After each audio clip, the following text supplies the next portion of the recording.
Three Grots in a Vox is intended for a mature audience. This means there will be crude language and discussions of adult themes, especially if we're talking about tactical marines or Gabriel's Seth. Viewer discretion is not only advised but encouraged. All opinions are our own and often given for humorous purposes. Any advice is given largely for entertainment purposes and would probably be ignored. But if you do learn something useful, count it as a win. He's trying to be all professional, look. Greetings, miniatures fans. We're being professional this week because that's what Tony has asked for, and we are talking about getting started with Black Templars. So I have made an PowerPoint this week, and we can talk about how good Black Templars are. Tell us real quick, Mark, Tony, how much you guys know about Black Templars. I used to play them, actually, but it's been a long old while. I've got the new the Codex. Look, I've even got the fancy version with the beautiful artwork. But yeah, I used to have a Black Templars army, and I ran them for a couple of editions, actually. But it was a couple of editions back. I've always had an interest in Knights Templars historically in the real world. The idea of going out and fighting the good fight and all that kind of stuff, it appeals. I would have probably collected Black Templars myself, except for the fact that painting black is a bitch.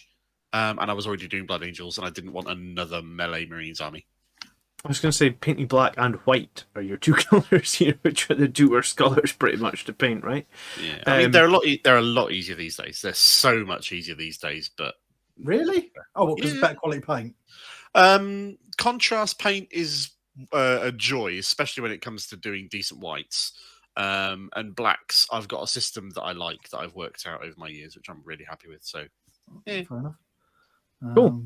It's more greys than blacks, but the idea is that the sun shining on black looks like light grey anyway. So, I do the whole model I do in black. I do a Zenith spray in grey from above, and then do a black ink wash the whole thing titled in together, and it doesn't look completely shit. Nice. Okay, well, Black Templars are an army that got their codex midway through 9th edition, and as such, they have joined the ranks of codex creep to a certain extent. And I guess in this slides, we're going to talk about why I think Black Templars are pretty strong. Even you don't have to dodge around saying that the codex came out after the Blood Angels codex. About a year. Oh shit! We've got an important thing to do first. Why are we talking about miniatures? We haven't talked about beer yet. And I've got something special for tonight. Oh, jeez. I've got a Sovereign single variety hop. I don't know how it's going to come across, but I've got Her Majesty's Jubilee beer. Oh, God. How good is that? Platinum Jubilee Ale. What was that? Twice the usual price it'd cost you or something? I knows, but when I said it's in a giant bottle as well. But I saw that and I was like, I'm buying that for Grots episode. What sort of beer is it going to taste like? I've no idea. It just says ale, so it could be anything. Where do you even find all these beers? This one come from Marks and Spencer's. I've got another one for later on in the episode. Okay. All right. This is my initial beer. This is my getting started beer because it could be awful. It will be awful. Okay. So why did you jump ship treacherously to Black Templars, John? Because I read the codex, and by the time you get done with these slides, you will also be like, oh my god, did they really give them this? And did they really give them this? And did they really give them this? Yeah, I think if you put the Blood Angels and the Black Templars Codex side by side, even though it was like only a year between them, the Blood Angels Codex feels really dated. I think Blood Angels are still a strong faction. I think obviously Armour of Contempt has helped us no end.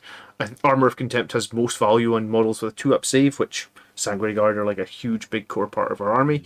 So I think it's helped us a lot, but I still think this is a really, really strong book. And I guess we'll get into it. Let's start by talking over the chapter tactics. So their chapter tactic is that Black Templars can reroll all advances and charges, and basically they have an army-wide 5-up against mortals. So free reroll on advances is free reroll on charges is pretty tasty. I'll take that. And the save you a shit ton of CP. Yeah, and which is going to be important for the next 7 months or so, it would seem. Yep, it will be, and a complete shrug on every single mortal wound coming in as well is pretty tasty as well, I'd say, right? Yeah, not bad. With given the large amount of mortal wounds reportedly coming out of the Tyranid Codex, and the Dallas GT winning lists from Craftworld Eldar putting out a crap ton of mortal wounds.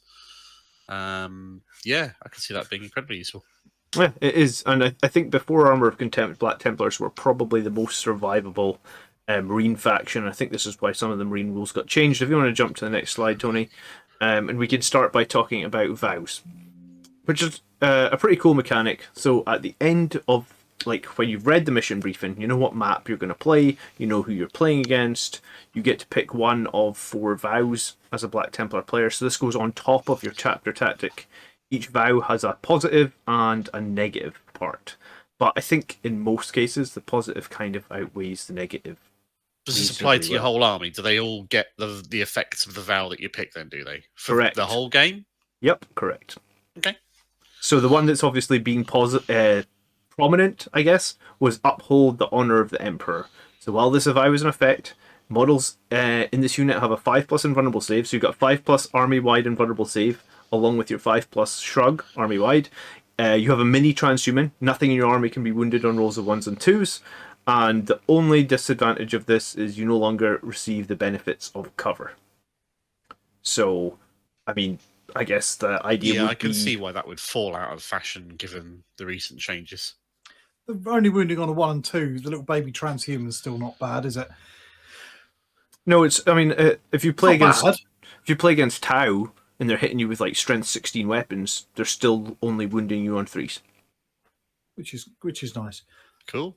This is just generic Elgood's bitter. I'm quite disappointed. I was expecting something really Yeah, exciting. the expression on your face was all the review that I needed, really. It's just boring.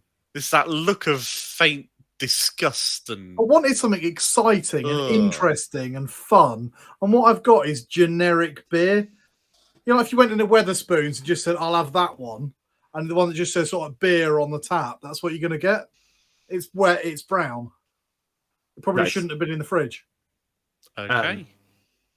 So, Uphold the Honor of the Emperor is... I still think it's got some merit in that, like, if you think about Redemptor Dreadnoughts... People go away from things that they think have been nerfed, whether or not they've still got good value or not. It's just a common effect that you see. Kind of look what your opponent... If they've got a load of massive, great big guns, this is not a bad one to take. Apparently, this is the rule that caused Redemptors to go up 10 points. Because Black Templar players would just field 3 of them, and basically Redemptors with a inbuilt invulnerable save. That's probably one of the biggest drawbacks of Redemptors. No invulnerable save, right? Makes sense. And also Redemptors with mortal wound shrugs, just that's good as well. So the other options, I guess, is Suffer Not the Unclean to Live. So basically, each time this model makes a melee attack against a non-vehicle unit, unmodified rolls of 6 automatically wound. And the negative is each time this unit is selected to charge, the closest non-aircraft unit within 12 inches and not within engagement range of any other Black Templars from your army must be declared as the charge target. So it's kind of almost like Death Company of old, right? Where, like... Yeah, I would not like that. You are forced to charge certain things. Accept any challenge no matter the odds. While a unit is within engagement range of enemy, if a combat doctrine is in effect for your army, which I guess 90% of the time will be unless you're doing some weird soup thing, this unit gains the Assault Doctrine, so it basically just means you're in Assault Doctrine if you're ever in engagement range, which is pretty cool. And each time this unit fights, you add 1 to attack characteristics, and it's not cumulative with your Shock Assault, which means it's only for basically those second round of combat. You know. Sorry, what is a Super Doctrine? I assume it comes active during the Assault Doctrine. Just like we get, obviously, an extra +1 attack. Well, they would get Shock Assault. We, Blood Angels do. Yeah, so when they're in engagement range, they're in the Assault Doctrine, which is what, -1 to hit and... No. Assault Doctrine is an extra AP. Yeah, that's what I meant. -1 That's AP, all it is. right? Yep. For most normal chapters. Yeah, so all they get is they get 1 extra attack and they get -1 AP. But the extra attack doesn't stack with Shock Assault. Do they get a special Assault Doctrine? Blood Angels get Savage Echoes. Oh, no. They don't have anything like that. They have Vows instead of a Super Doctrine. You pick your vow. Okay, that's fair enough. Right. I'm a little bit and the different, less unhappy about that. The negative part of this is they cannot fall back. So once you're in combat, you're staying in combat till it's over, but you're getting +1 attack, even if you didn't charge or heroically intervene. You just keep the +1 attack while you're in combat, right? Not cumulative extra attack with shock assault, so it's only useful for the second round of combat. But if you can't fall back, it means that you've still always got that bonus attack. Yeah. Yep. So again, it's not bad. It doesn't drop off. I quite like that one. And Abhor the Witch, Destroy the Witch is their last one, which is once per battle in your first movement phase. If there are any enemy psychers in the opponent's army until the end of that phase, add 3 inches to the movement characteristics of the models in this unit. So basically, you just get to move further if there's enemy has psychers. Each time a model in this unit makes a melee attack against a psyker, you reroll your 1s. And while there's enemy psychers within 18 inches of this unit, you cannot perform actions. So it's basically you're just kind of similar to like suffer not the unclean to live. You just want to kill. That's what they want to do, I guess. So I don't like that one because the anybody that I want to take it against is against things like Grey Knights and that. But what you're saying then, if I'm going against Grey Knights, I'm better at killing them, but no actions for me. Which you're never going to do actions. You're never going to do actions, which could be really crippling on scoring points. If you want to target a key Psyker's army, like say Eldar, they not wanting to be within 18 inches of a Psyker heavy army one way or the other way, you get to make use of this. Yeah, that's ridiculously.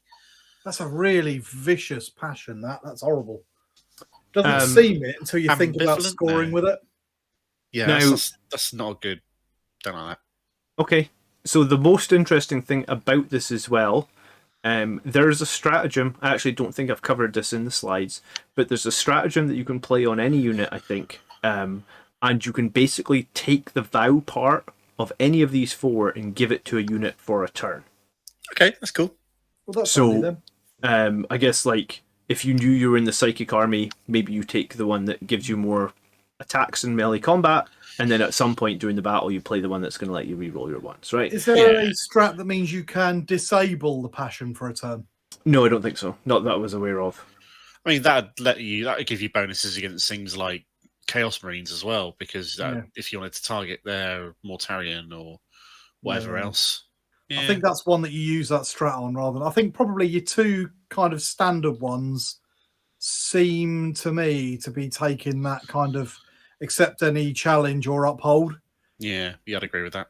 And before Armor of Contempt, uphold. It's always uphold, I would have thought. When you put uphold, there's a no-brainer. Next to your chapter tactic, it was like you have a 5-up shrug army wide, you have a 5-up invulnerable save army wide, you have a mini transhuman army wide, and the reroll advantage on charges, and the only disadvantage was you don't get cover. Well, I mean, you're a melee army that is basically throwing yourself at the enemy because you're so resilient, so does the odd cover And even save. now, it could still be good on the basis that Tau field an army like that plasma heavy one you fought the other day with anybody who's got a lot of AP minus 3.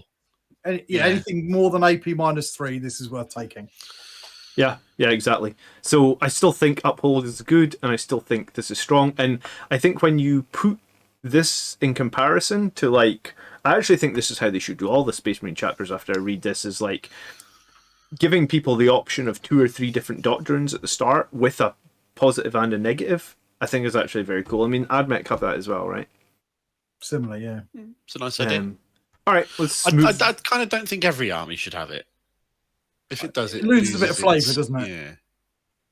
But I mean, I feel like it's. I think this is very strong, regardless. Yeah. And any customizability you can get after you know what you're fighting is always going to be powerful. 100%, yeah.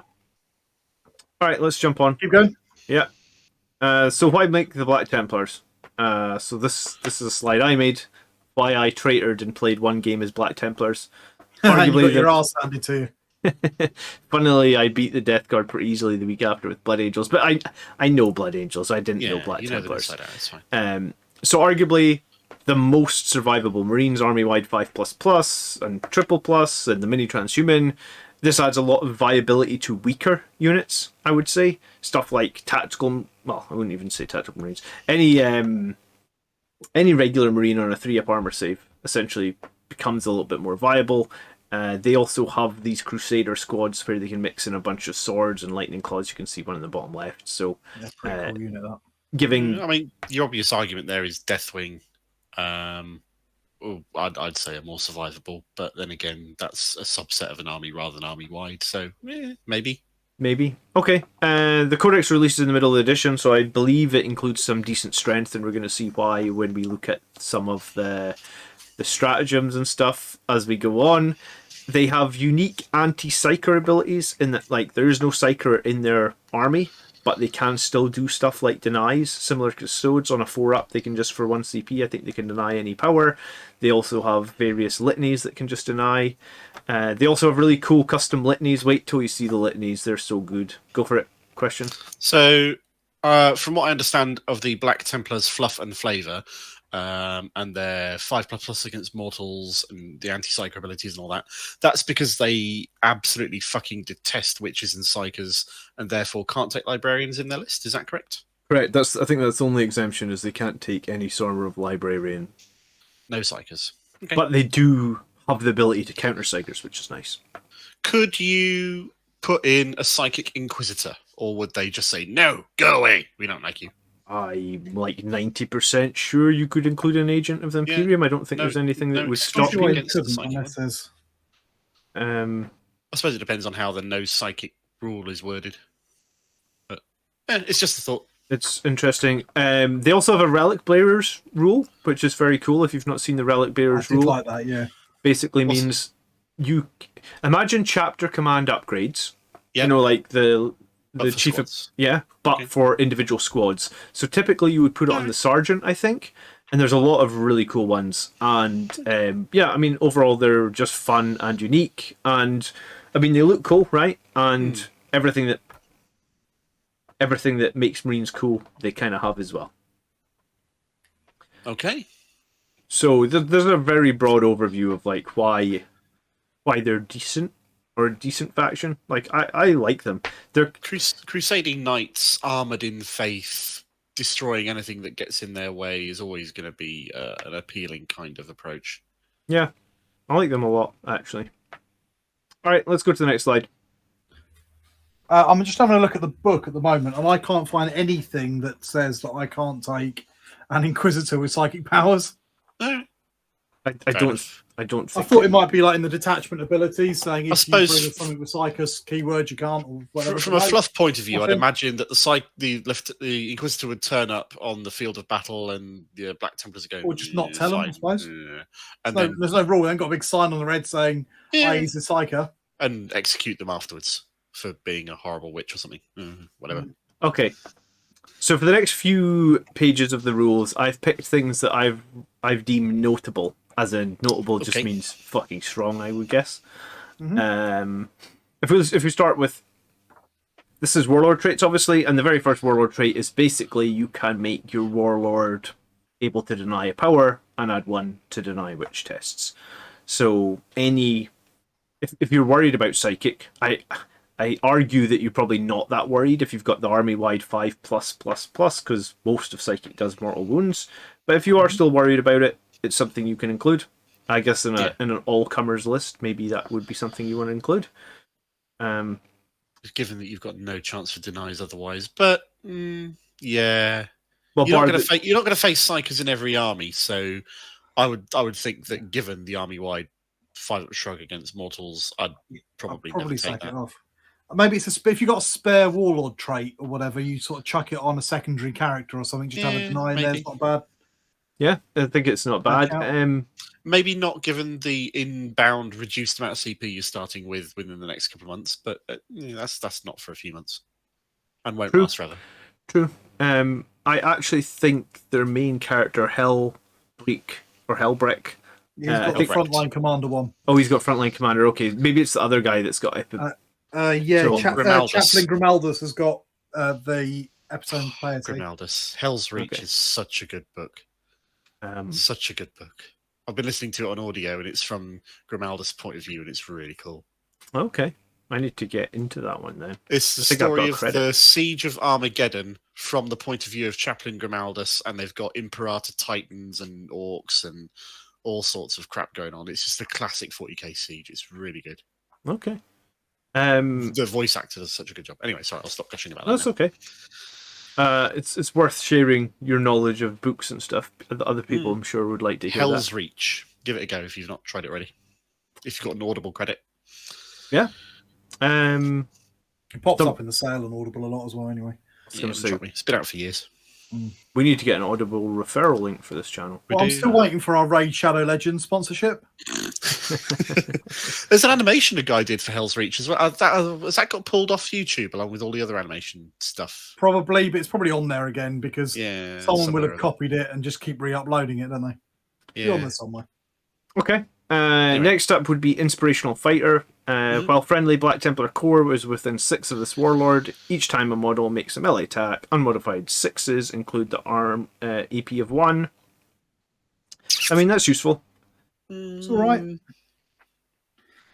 It's very flesh terrors, isn't it? Yeah. Not sure I'd pick that.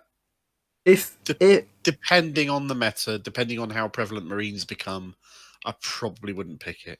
Sure, but I mean, if you took it with that vow that puts all your guys in Assault Doctrine, potentially, early in the game you could have Chainswords doing -3. It's something to consider. It's I would prefer something that is more universally or constantly beneficial, because AP won't benefit all my attacks all that much depending on what I'm fighting. Sure. It's fishing for 6s that I'm not a big fond of. Yeah. Well, let's go into Frontline Commander. This is a cool one. So basically, you add 1 to advance and charge rolls of the Warlord. Remember, in fact, that you are re-rolling both your advance and charge. So that's essentially almost like what Blood Angels have, +1, but you free re-rolls.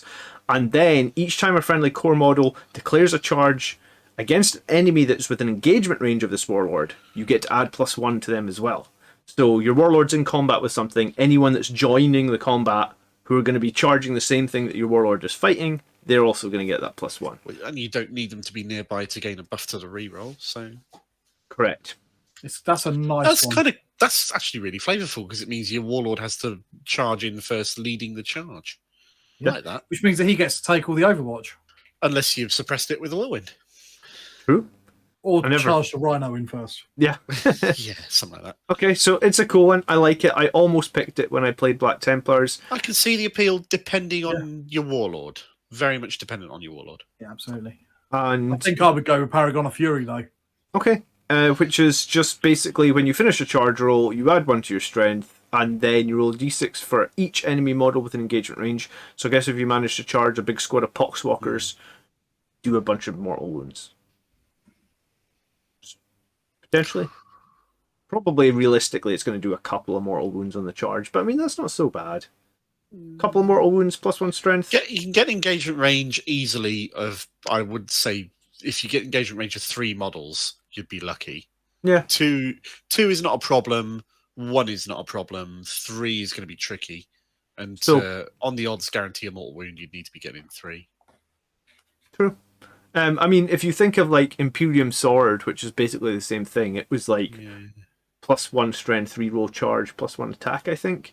So I guess rate that either. You don't rate that. Well, okay, maybe this isn't as strong as. I'll tell you why I like this one, because I think it's a great choice on the Emperor's Champion.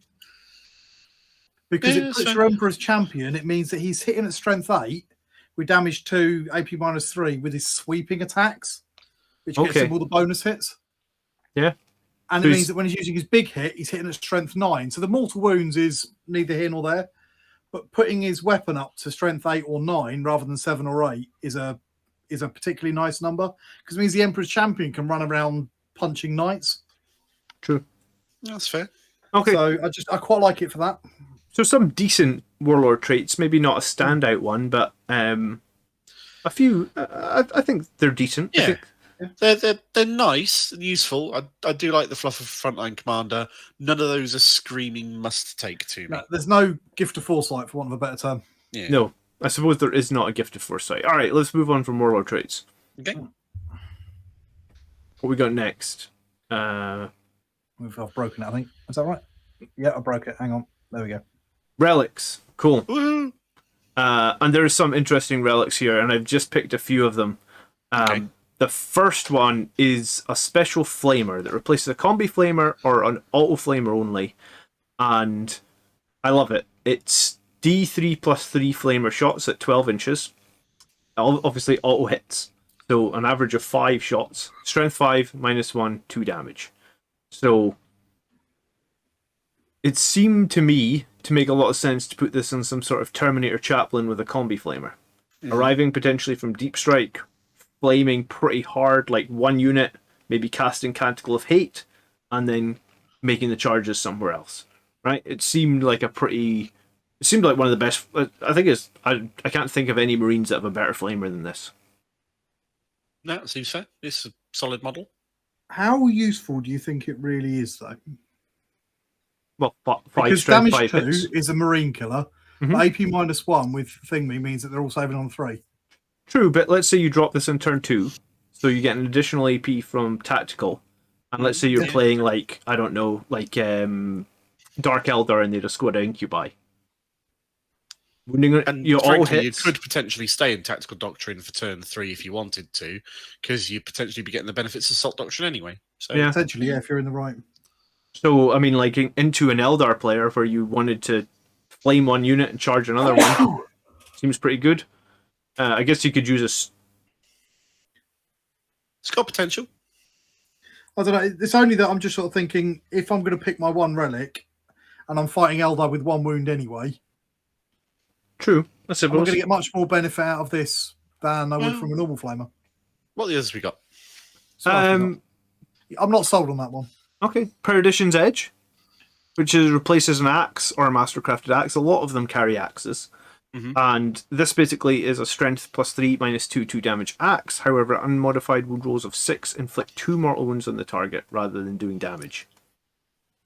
Now, in practice, this doesn't sound so hot, I guess, but I guess what I've seen at least is these weapons that can do multiple mortal wounds like that can be so swingy, right? Like, you could just throw that on a character, you're not super worried about it, but sometimes it'll just be like, bang, 6 mortal wounds. You just instantly kill anything that you charge into.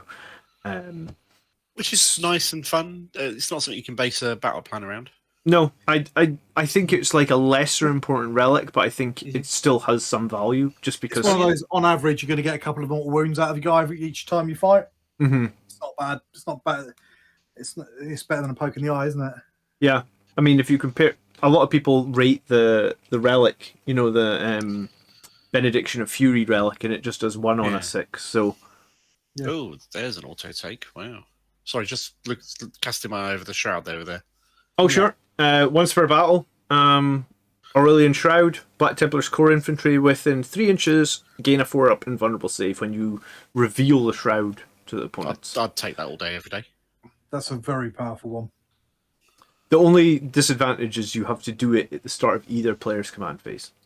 Yeah, it's not something you can just pop when it's needed, is it? Yeah. So you would have to have the unit out in the open, I guess, wait for them to... Well, you wouldn't even be able to wait for them, would you? No. You'd have to do it at the start of the turn, and then... Yeah, you plan your charges ahead of time, or whether you think you're going to take a counterpunch or something. But the fact that it's an aura, even a 3-inch aura, it's still an aura. Yes. You can combo that with the Primaris only Warlord trait that increases aura's ranges by 3 inches, and have it as a 6-inch aura. So Good. That'd be tasty as well. Yeah. That'd be very tasty.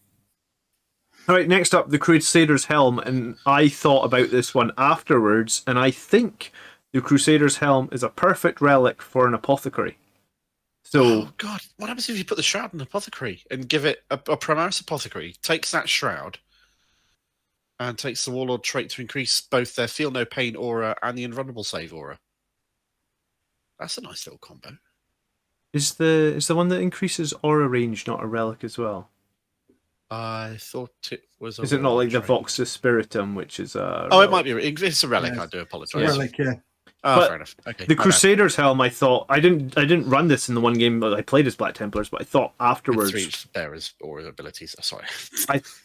I think this would be awesome. So the Crusader's Helm would basically make your Feel No Pain for the Whatever it is. priest up to 6 inches. And in your command phase, select 1 Black Templar score within 9. Until start of your next command phase, each model that makes an attack, the Assault Doctor is considered to be active for that attack instead of the current active Doctrine. So I guess like it's You kind take of that. It's Yeah. kind You of could like turn an apothecary into a sanguinary priest. yeah, exactly. But you'd only want to run it if you're not running the vow that gives you Yeah. that benefit anyway, because otherwise Yes. you're doubling up on stuff and it's a bit irrelevant in that case. But I think if you were going that survivable vow, then this is really cool. Yeah, totally agree. Yeah, and then the last one, which I love, is Tannhauser's Bones, and I guess you could apply this to whoever. Is that a Blade Runner reference? Yeah, it is. It's Tannhauser Gate from the big speech at the end of. Because did you also notice when the other one, Skull of Kakad? It's a Doom reference for the other one as well. Skull of the Kakadominus.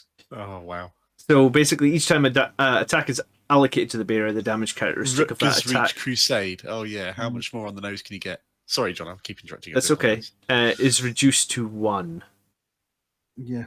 Tasty. This is the auto take. Yes.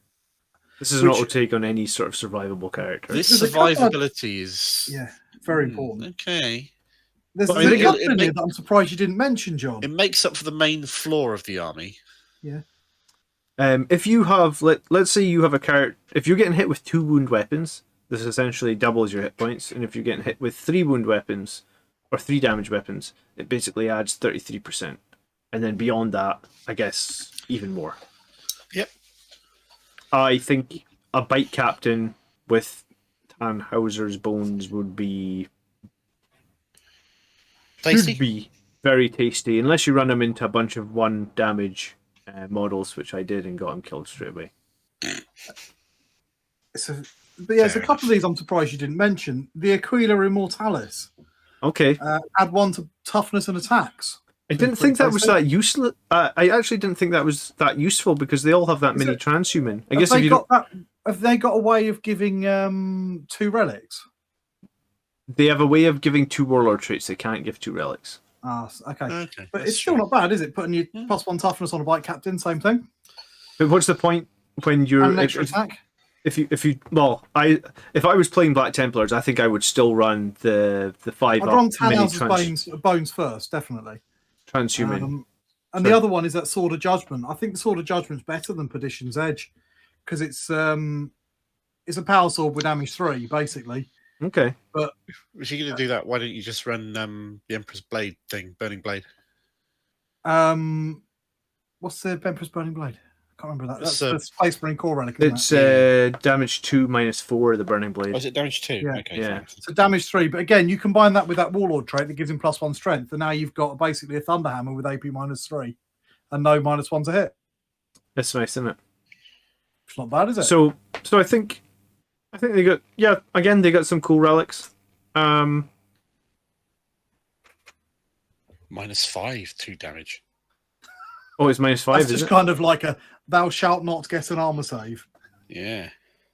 But in a land where everybody's rocking Armor of invulnerable Contempt, saves, you say? -5, this says. Right, yeah. Sorry. I guess. Getting distracted. Okay. Yeah. Cool, So I next think. slide. Yeah, go for it. Next slide. Are you talking about the Relic Bearer relics at all or not? Yes, they're later. Okay. Okay, so some cool stratagems that you might have seen or not seen, Mark. No, I've paid no attention to these before now. Okay, so Devout Push is a cool stratagem. You use it on a core or a character. Basically, for 1 CP, you're going to get to move an additional 3 inches for your piling. Or if you're not in combat, you can move 3 inches in the combat phase. So what that means is, like, if the unit is not within engagement range of the enemy, make a normal move up to 3 inches. So let's say a great way to push units forward in the fight phase. So that's either player's fight phase. You can just make a 3-inch move with any model. for Can CP. this be used to put a unit into combat without charging? No. Why- They why specifically said they can't because you're the aggressive player. You can't. Oh, You 'cause it's a can't- normal move, and you can't end a normal move with the engagement range. It's Yeah. part of the definition of the normal move. Right, yeah, fine. Okay, cool. But it means you could hop onto an objective that's just out of range. Yeah, because ending closer to the closest enemy or the closest objective is not difficult to wangle one way or the other. Yeah. 3 inches of movement for 1 CP is not a bad shout, is I it? guess if you were struggling to wrap an enemy model, then this would let you wrap it for 1 CP. Hmm. You know, if you've got a Dukari transport that you need to wrap up, Or if your opponent's just put one more model than you on an objective just to piss you off, then yeah. Then you just do that. So I like it. It's just bonus movement. Very niche, but situationally very useful. I think a lot of Black Templars thought this was a really strong stratagem, Devout Push. All right, Champion of the Feast. I love this one. Use the stratagem before the battle. Select one Black Templar model from your army that has the Sergeant or the Sword Brother in their profile. Add 1 to the attacks and wounds characteristic of that model, and 1 to the weapon skill. You can only use the stratagem once. So I think this is prime for a Centurion to basically get 5 attacks, 5 wounds, and a weapon skill of 2, or a Terminator Sergeant to get how many attacks? He would have 5. He would have 4 attacks, 4 wounds, and weapon skill 2. So basically, for 1 CP, he's a character, isn't he? Yeah, like for Blood Angels, you would pay 1 CP to like mastercraft a weapon. Well, here you're paying 1 CP to. I guess you could still mastercraft a weapon on a sergeant or something, but plus 1 attacks, wounds, and weapon skill, I think is really good. Yeah. Can you combine this with? I know we haven't talked about them yet, but can you combine this with the Relic Bearers rule? You can indeed. Yes. Weapon as well. Yes, you can. We'll come to that. Ooh, nice. So remember Champion of the Feast. If you don't think it's that strong now, I'll tell you why it's really strong in 20 minutes' time. I don't know. I'd put that on a double Lightning Claw Vanguard veteran. Yeah, you could put it on anyone you wanted. A Thunderhammer would be good as well, because you instantly counter out that -1 to hit on the Thunderhammer. Okay. Or Sword Brothers, because they have their own Sword Brothers units. And they do have some guys that have pretty tasty swords. So, okay, Strength of Conviction. Use this in your command phase. Select a single core unit. You can just add Obsec to them for 1 CP. How good is that? This no-brainer. Use it every fucking game. Yeah, I mean, like, you've got your big squad of Terminators, like I run every game. 1 CP, they're Obsec. Deal with it. Next up, Crusader's Wrath. And that lasts through your and their turn as well. Correct, yeah. It's brilliant. It's kind of too cheap at 1 CP. I love it. Use this in your command phase. If the Assault Doctors are active for your army until the start of your next command phase, each time a model makes a pistol or a belly weapon unmodified 6, improve the armor penetration of 1. Remember that this is cumulative with Assault Doctrine, so this can be cumulative with that Warlord trait, potentially giving you 6s on your chainswords, becoming -4. You want AP to kill Space Marines, then you can have -4 chainswords on rolls of 6s, for example. Yeah, this one. Yeah, I get you. Okay. Okay, yeah, cool, fine. Next up is basically, and this is when I started rolling my eyes. I was like, okay, so here's basically Angel Sacrifice, but it costs 2 CP. So you can use this stratagem in your fight phase, select 1 Black Templar character unit from your army, and 1 enemy character unit until the end of the phase. Each time that enemy character is selected to fight, if the select Black Templar characters with engagement range of the enemy character, until when your opponent is selecting units for targets, those attacks can only be selecting the Black Templar's character. So it's not quite as good as Angel Sacrifice. And it's more expensive. It's more expensive, but it just feels like they have their cool things, and they also have our cool things. Yeah, it's much more of it's quite you, me, let's than duel kind of a thing, rather than because it only works on characters, whereas Angel Sacrifice works on anything. Sure, and it costs double the number of CP. It's still very, very good. Yeah, it's absolutely useful. Right. I envision it as calling you out for a duel, you and me. Come on, let's do this. I think that's what they're trying to. Yeah. Against someone that's running like Mortarion or something similar, big nasty character. But potentially very useful. Yeah. Bombastic Delivery is very cool. Use the stratagem you can fan phase, select 1 Black Templar's chaplain to recite a litany. 1 litany that unit recites, automatically inspiring, and this unit can recite 1 additional litany during this phase, essentially meaning that if you already are the Wiserator, you can do 3 litanies. For 3 CP. Well, just 2 CP, because you would get 1 off for free, and then the other 2 would go in 2s. Could you combine this with the one that we have normally at cost, the litany? I see no reason why you... So you could have 2 auto litanies and have a go at a 3rd one. But that's very expensive. Hang on, sorry, what? Run that by me again? Because this lets you do 1 for free and do an extra 1. There is also that commanding oratory stratagem that lets you do one automatically as Space well. Marine book. Yeah, that can only be used on someone who hasn't already recited. Yeah, you're right. So you can't combine this with the other one, but what you can do for 2 CP, one goes off automatically, and your other 2 are on 2+. Or if you've got 2 chaplains, you can guarantee 2 litanies. Correct. Yes, that too. And you'd almost be tempted to run 2 chaplains and Black Templars because you don't have librarians. So chaplains are very useful. Yeah, I can see that. If a lot of people swear about the bike chaplain, the auto inspiring. Mm-hmm. I don't know, 2 CP, but depends how important it is. Remember, they haven't got +1 to charge, so +2 to charge. Yeah. That's pretty important. And their special litanies are awesome. Yeah, wait till you see their special litanies. Okay, Deadly Cargo. This is a cool one for 1 CP. It basically means you can have a Land Raider Crusader, and you can disembark and charge models out the Land Raider Crusader after the Crusader has moved, which is what so annoys nice. Me is that Crusaders used to have this rule built in. Yes. That was the point of the Crusaders assault ramp. I know. So for some reason they took it away from everybody, but Black Templars can have it for a CP. Cool. I think they need it. I think it's great, considering Crusader can hold 16 models or 16 equivalent. And then Heretic's Pyre, which is the last one, which to me kind of made no sense, but let's do it. Select 1 Black Templar's core unit from your army until the end of the phase. You basically change your flame weapons into blast. So no longer do you have to deal with random D6 on the shots. You can basically just say, if I'm gonna fight an 11-man squad of Poxwalkers, or 11 or more, obviously, I can just do maximum flamer shots. So I can just burn the heretics, as the stratagem is called. It's pretty cool. I liked it. I thought we don't run a lot of flamers, but if you were going to run flamer models, Gravis models, I think it's pretty cool. Yeah, I mean, obviously aggressors are the thing, which is why it specifies Gravis and double. It could be very powerful on a largish squad of aggressors with flamers. Yeah, I like it. Depending what they're shooting at. Yeah, not sold on that. I see its benefit, but I'm not sure I'd build units in my army specifically to take advantage of this. No, I don't think so. No, I just thought if aggressors were going to be in a well, I guess aggressors can't be in a Crusader, but if the aggressors were going to be in something... The flame-carrying unit would need to have a delivery method, and that is your problem. But you know what could go in there with lots of flamers? Go on. Centurions. They're not core, though. It does say core. Oh, bollocks. So if Centurions were core, this would be great. I mean, the obvious thing would be drop some Stern Guard out of a drop pod. Or really. Even if you've just got, because they've got that really cool auto flamer and things like that.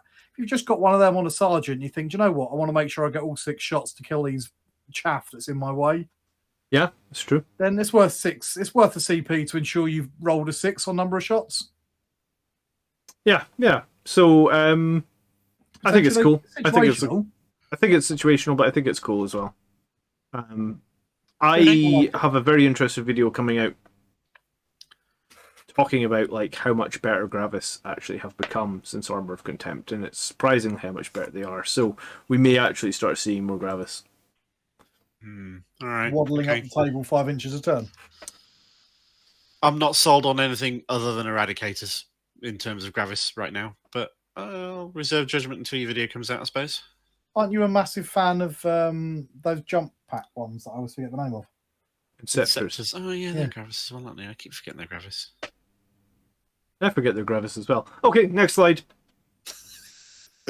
Relic Bearers, then. So this is your chapter command upgrades, and this can be comboed with everything that... Right, so you have to take a chaplain, which is... Yeah, you need a chaplain in your army, and that's pretty much the only stipulation.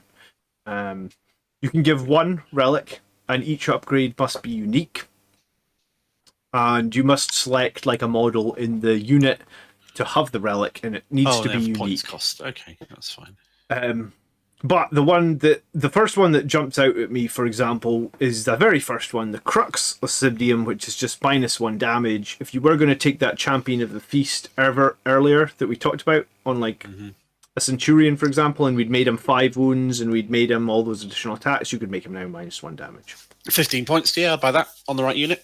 That's cool. Also probably pretty good on a Terminator Sergeant as well.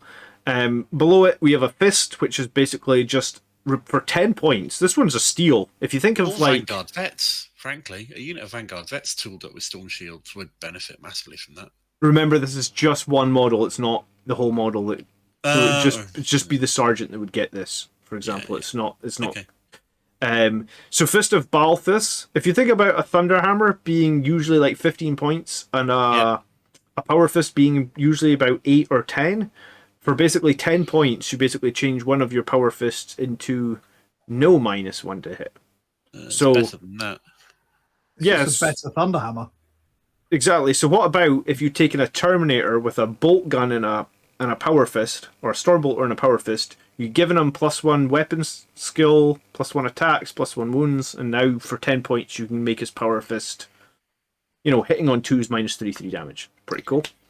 Is there any reason you couldn't put this on a Relic Terminator so you can do it on the Sergeant as well? No, and there's no reason you couldn't have the Vanguard Vet Sergeant with a with the Power Fist. with a Power Fist. Okay, Very nice. Holy Orb, which is pretty cool. It's basically the Holy Hand Grenade, I think as people said. So once per battle in your shooting phase, select an enemy that is within 6. Roll as D6 on a 2+, they take D3 mortal wounds until the end of the turn. So I think the end of the turn part happens even if you don't manage to roll the 2+. So they always fight last as well. What's the battle in your shooting phase? Select an enemy within 6 inches of visible. Their fight last, and you shoot them smalls. Yeah. So 15 how many points? Fight last on the thing. 15. Could be worth it. You're The doing it. mortal wounds is neither here nor there, but You're doing it purely for the fight last. So the way I would foresee this is, let's say you aren't running a whirlwind. So you have a Vanguard Veteran squad, and you have another squad. You engage with both squads at the same turn, so you make sure that the Vanguard Veterans throw the grenades, and then you fight first with both your units, for example. Having to get within 6 inches before you fire it off limits it slightly, but ultimately it is a grenade, so I can kind of see why. it can work quite nicely if you combo that, I think. I can't see the reason why it wouldn't. With the one that lets you jump out of a Land Raider. Yeah, because it means you could jump out of a Land Raider after it's moved, put fight last on it, and then everything in the Crusader can charge it. Yeah, for sure. Beastfire, replace a Flamer or a Pyroblaster with basically a Strength 6, -2, 1 damage Flamer. I guess like if you just want a really more powerful Flamer, again, 10 points. Could go on a Terminator that was carrying a Flamer. It's got Blast as well, which is something to note, because that would mean that you're basically getting that 1 CP strap for free. Terminators don't carry flamers, do they? They carry heavy flamers. Oh, that's true. Sorry, Terminators. Unless it's a relic flamer with a combi flamer, I suppose, maybe. Yeah, you can put it on a combi flamer character. No, it says Flamer or Pyroblaster. My bad. So it can't go on, but I guess it could go on a Stern Guard, like you said earlier. Yeah. Or any sergeant, really. And then this last one, Sigmund Seal, for 20 points, a bit more expensive, and this one requires a bit more planning, which is why I stayed away from it. But at the start of the first battle round, select one enemy that is on the battlefield, and I guess this would be good, I guess, if you're running into likes of Mortarion. Yeah. Or you wanted to kill one particular specific unit of Deathwing. Yeah, until the end of the battle, each time a melee attack is made by this model's unit, so this time it's not just a single guy, it's the whole unit, you can reroll hits and you can reroll wounds. So it gives you full rerolls against one enemy. Yeah. There are some armies that'll be completely useless against, and there are some armies it'll be really useful. Incredibly powerful. Yeah. So, for example, the one thing that came up here 20 points might be Centurions. Squad of Centurions in a Land Raider, meaning that normally the big disadvantage of Centurions is that they have that poor weapon skill. Well, it doesn't matter, you're re-rolling everything. And obviously those Centurion drills are just nuts. Unless the meta was very specific, I don't think I would take that in a take-all-comers list, because it would just be useless half the time. I think you're better off with Grenade in the take-all-comers list, but I mean, you could try and make this work, right? I don't think it's bad. So the only thing is that sort of like Death Ball unit of Doom. I don't know if you spotted one, but I haven't seen a way that you can take away invuln saves. That is quite rare. Let's be fair here. It is, but that does mean that you're like, I'm going to kill Morty with this thing, and then you roll into him and he's saving on 4-ups, and you've got no way of.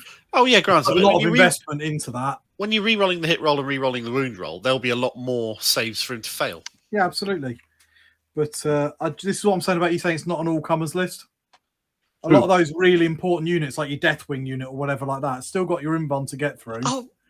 And you're paying a lot of points to be a little bit more efficient with that one unit. But if it's Morty, just fly away and not fight your Centurions. I hear you.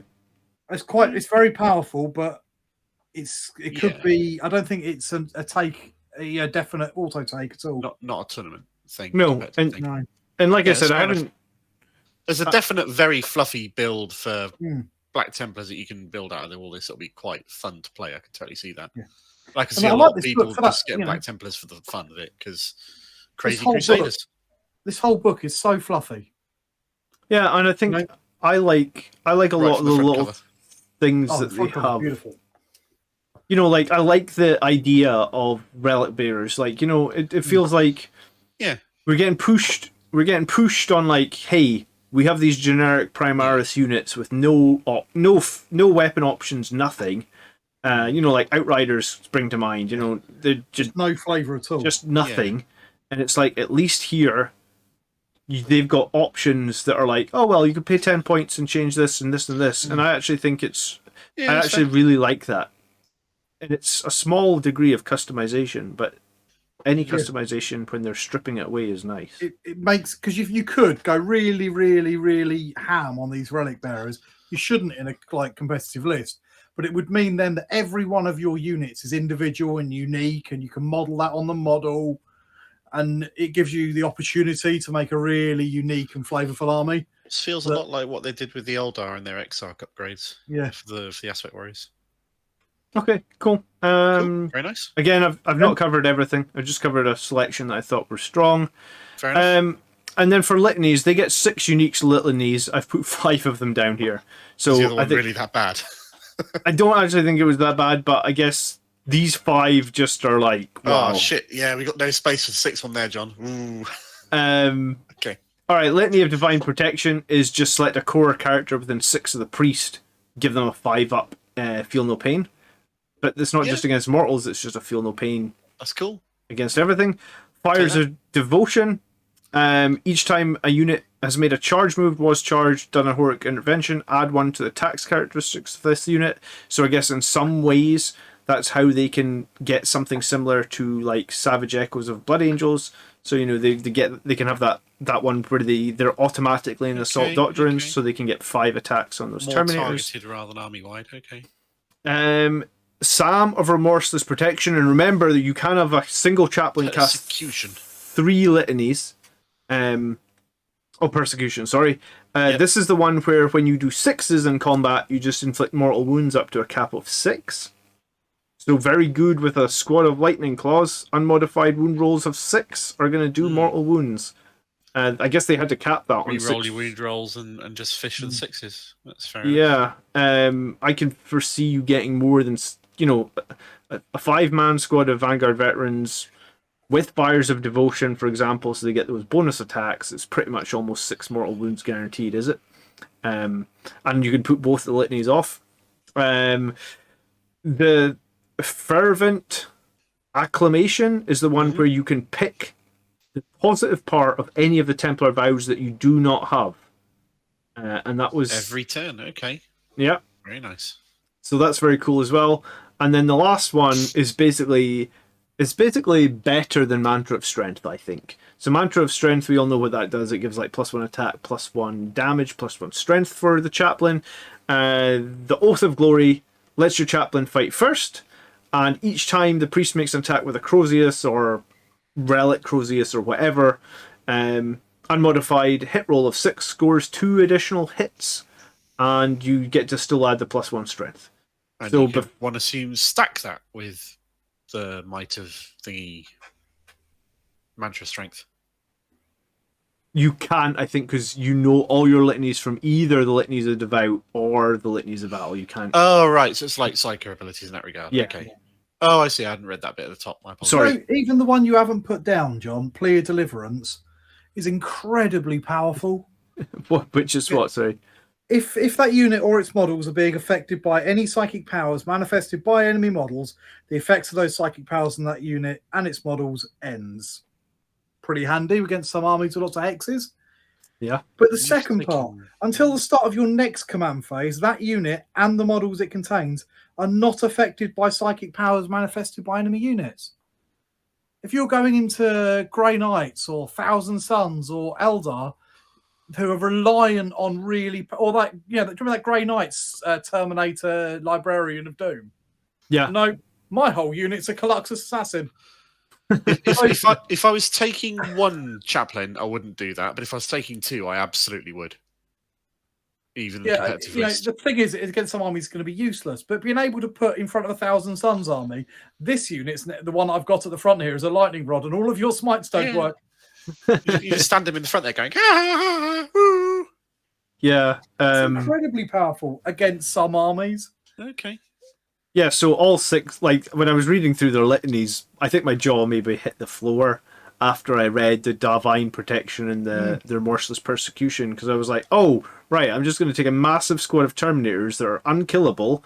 I'm going to run them next to a priest who's got a giant aura and is like putting them all in the Salt Doctrine, and then on every 6, I'll do Mortal Wounds. Sounds pretty nice. Can their chaplains take jump packs? They They must be able to, because that's not Blood Angel specific. Yeah, I imagine. The Sanguinary Priest, the Apothecaries can't take jump packs. No, but which is as long as you're running Firstborn chaplains, don't see why not. Yeah, and they've got ways of feel no pains otherwise. And the bike chaplain, of course. Yeah. So when I did it, I ran a chaplain and Terminator armor with 7 Terminators and a Crusader.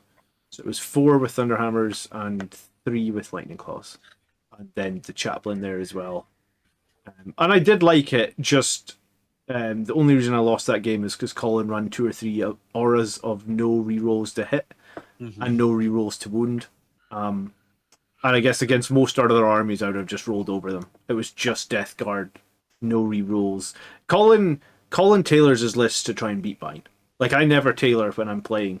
Like, I'm always just working on my that's fine. Colin needs list. it. It's not a problem. So you cope with it. Yeah, it does make me wonder if he, against other armies, I actually think, like, the Black Templars list I actually ran was pretty strong. And these litanies were, I think they are brilliant. For lack of a better word, they are. There's just, all like Tony said, you could pick any of these 6 litanies. They're all good. There's no bad option there. And there's a good reason to run a couple of chaplains in this as well. Yeah. I don't think you're doing yourself a disservice saying, do you know what, I'm going to run 2 chaplains. Chaplain on a bike, chaplain in a Land Raider. There you go. The chaplain on a bike would be very useful here as well if you 6s score 2 additional hits. I like that so much. Okay, let's move on from litanies. Yeah, because we're running a bit behind the schedule. There's a lot to get through. Don't worry about it. All right, let's talk about Primaris Helbrecht, and I've put there because, and people can mention it in the Salt Room in Discord, that he is 5 points cheaper than Dante. So let's compare and see why he's 5 points cheaper. Eh? Well, we're not going to compare and see why. We'll look at Helbrecht. This is an episode on getting started with Black Templars, not an episode on why John's salty about Dante being shit. All right, let me tell you why he's good for 160 points then. He has 6 attacks, so he can have 7 on the charge. He can, with a sword, either make 2 hit rolls instead of 1 and do the sort of one-handed sweep, where that means he's got 14 attacks at strength 6 minus 3, 1 damage, or he can just have his 7 attacks at strength 8 minus 3, 3 damage. Pretty nice sword. You're counting in the shock assault charge bonus, right? Yeah. Okay, all right. He also has 2 attendants that will fight as well, so he just gets to make 2 more strength 3 attacks, because that's cool.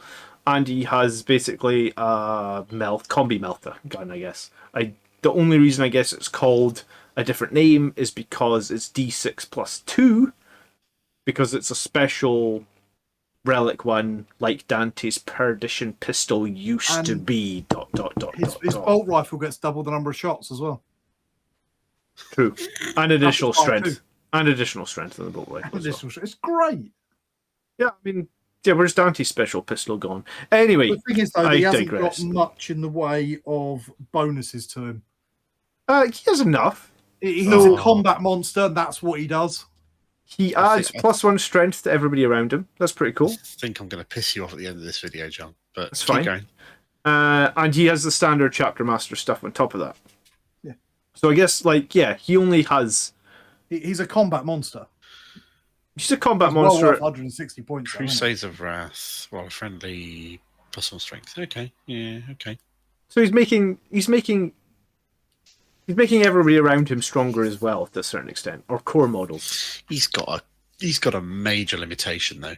Yeah, he walks. Yeah, and he's Primaris. Yeah, I guess Primaris is his major limitation. He does Which have 8 means wounds. He's limited in the transports he can go into, since your major ability to get things across the board quickly and charge is in a Land Raider, which he can't go in. Mm-hmm. That's a problem. Well, I guess he walks or he goes in an impulsor. At which point, yeah, I appreciate it. I don't think he's very powerful. bad He's a powerful combat character. yeah. He's powerful in the same way Seth is powerful. Yeah. But I he's guess better than Seth. I would say he's a bit more reliable than Seth, just because if you are into 1 wound enemies, you just have basically 14 attacks, which is crazy. Oh, he's just better than Seth, to be honest.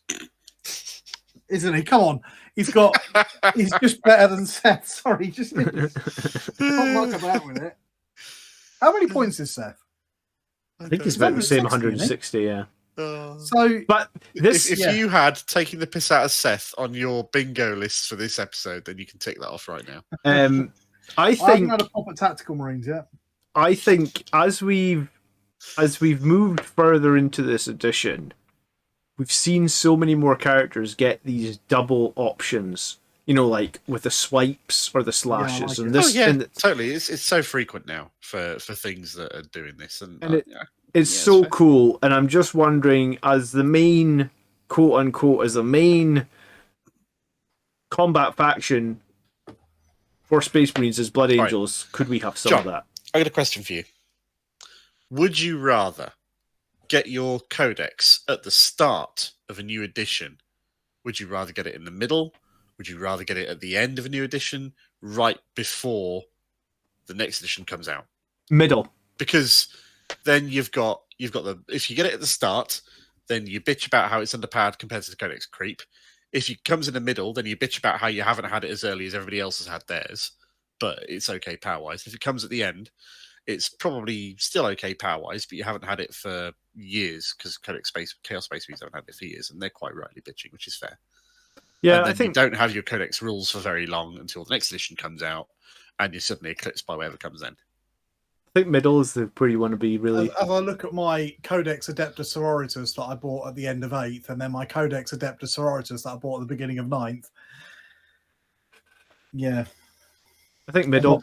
I mean, Colin was... They've all got their pros and cons. I think I had two games out of that Codex before it got replaced. They've all got their pros and cons. Yeah, I think middle. But yeah, I think for 160 points, it's a great character. He's a great character. Yeah. He is. I'd still prefer Dante over him every day. Hands down, no comparison whatsoever. Is that because he's cooler? It's because he keeps up. He's got mobility. This guy doesn't. Dante is actually of use, buffing all the melee troops that you've got jumping forwards at high speed with mobility and bikes and all this kind of stuff. And Helbrecht can just waddle forwards and be left behind by everybody. Yeah, I mean, it's a different type of army, I guess. Black Templar, I would see as more steady advance, right? The lack of the mobility is the one thing about the Black Templars that really concerns me. Yeah, but I mean, I guess you have to balance that up in that, like, the whole army can have maybe hit a little bit harder. The increased amount, the punch doesn't bother me. The increased amounts of resilience counteracts that a little bit, especially how customizable it is. You can change who's resilient from one turn to the next. You can put it on where it's needed, and that might counter it. That might not. Maybe. I mean, remember, you can use that strap to give him another 3 inches of movement in the fight phase if he's not in fighting yet. So he can actually move fairly quick, because it means you're going to move a minimum of 9 inches if you don't mind spending a CP, plus an advance each turn. Well, you can actually get move in combat turn 2. You can actually move 12 inches, right? Because you can move 3 inches in your fight phase and 3 inches in the opponent fight phase. Yeah. It's a couple of CP, but it does mean that you can move him actually pretty quick across the board. It's a couple of CP. Yeah. Yeah, it's a tough one. People, Black Templars players think he's an absolute monster. He is a monster. He's just a bit slow, but there are ways of mitigating that to an extent. You could always put him in an impulsor. Yeah. Much as I don't like impulsors. And I guess, yeah, I don't like impulsors either, but yeah. I don't like vehicles to transport anyone as a vehicle for charging, in which you have to disembark and charge before the vehicle moves that turn. Yeah. The only reason that I rate the vehicle disembark and charging this one is because they got the is it a stratagem to let the Crusader do it? Yeah, it is. Yeah, but it only works on the Crusader, which is good in that I love Crusaders, and I'm glad that they've got some love. Yeah, but I think as well, if I'm from my understanding, Crusader strat a must take. Yeah, some people basically, because you run the impulsor without the shield dome, right? Because you get the built-in transhuman and invulnerable save. So you just throw like a couple of impulsors forward and just say to the enemy, well, you can only wound me on 3s or more, so you need like a shitload of strength, and I have invulnerable saves built in. So you do get sort of cheaper impulsors, like if you talk about an impulsor having to be 125 points because you got to buy the shield dome, well, you just don't buy the shield dome because... Do you know I'm leaning away from the shield dome? We're going off topic a little bit. With Armour of Contempt, you're still having to hit it at least -3 AP anyway before you'd even be getting close to that. Well, exactly. So yeah, I'm not quite sure it's so important anymore. Yeah, I don't think it was so important anymore, but that's why I think people would run this. Yeah. All right, let's move on from Helbrecht. He is good. Cool. He is good. He is punchy. He's tough. He's resilient. I'll give him that. Absolutely. Yeah. So we've got a couple of different lists now. So the first list we've got in the thing is actually my getting started list, and then we've got a couple more for more serious hardcore gamers. .tm. So this is my getting started list, and I've thought about this for a change rather than just being like, "Hey, fluff." And I've built this whole thing around sticking the combat patrol. Okay. All right. Cool. Okay. Good. So we've got a marshal who comes in the combat patrol. He's got the auto flamer because it looks cool, and he's got your power sword because it looks cool, and because you can upgrade him to give him that fancy sword, which means you can get him to strength 8 if you wanted to. Okay. Or you can give him 10 hours as bones and make him a bit tough. He is a Primaris one. I've got the Emperor's Champion because the Emperor's Champion is awesome. Again, he's a flagship badass. He's a flagship. He's absolutely cool. So he doesn't come in the box. You've got to buy him separately. Then I've got a couple of Primaris Crusader squads. The Crusader squads are really, really good. They've got nice options, and the fact that you get the cheaper Marines in there as well in the kind of new scary Primaris scout things that they've got. The Initiates. Mm-hmm. So you've got one leadery guy, 4 standard, basically assault intercessory guys, and 5 cheap. So these are 10-man squads of things, all with chainswords. So very flesh terrors. I've got 2 of those squads in there to give you plenty of infantry. Elites, I've got a unit of the Sword Brethren. I really like the Sword Brethren. They're is that incredible 366 points for both squads? Yes. Right, so that's 183 per Something squad? like that, yeah, each squad. For 10 models. I'm not giving them any upgrades. That's it. All right, okay. I've got my Primaris Sword Brethren. There's a Thunderhammer in there. There's a guy with a couple of lightning claws in there. There's your power axe in there. And there's a guy with a chainsword who gets to die first. So they're veterans, basically, are they? They're basically veterans, but you have to... The equipping rules for them are really weird. It's like you can't just Vanguard veterans it and give everybody the same weapon. Oh, is that the case of GW put the specific amount of weapons in the kit? Yeah, therefore you have to one Thunderhammer and one double lightning claw. Sake, Games Workshop. It's still pretty cool, but it is a little bit annoying. But the important thing is that not just also gonna? Sorry, that's not just gonna make actually attacking with a squad a pain in the arse because you're going to be like, right, I've got one lightning claw and I've loads of admin. Yeah, you got split attacks all over the place. So is it a 4-model squad? It is a 4-model squad. Okay, all right. And the reason it's a 4-model squad is that that's the minimum size squad that comes in. And also, because you'll note, dedicated transport, I've got an impulsor and I stuck a missile launcher on it because I have some spare points. Okay. But in that impulsor, then I can stick the Marshal, the Emperor's Champion, and that Primaris Sword Brethren squad. That's fair enough. Makes sense. Which is a nasty little thing. I've chucked a couple of multi-melter land speeders in there because they're really good. And it gives you a little bit of anti-tank punch.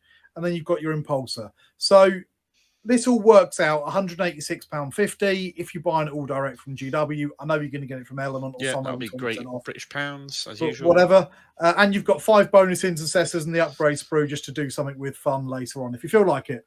But and question: what vow do you think combos with this? Or so I like the one that gives you can't fall back with. Okay.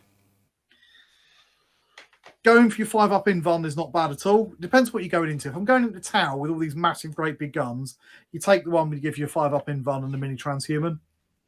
Yeah, I love the flexibility that you pick that exactly at the beginning of the battle rather than put it in your Marines, list. maybe you want the more attacks, and then you can combo that and with things to try and kill the other Space Marines.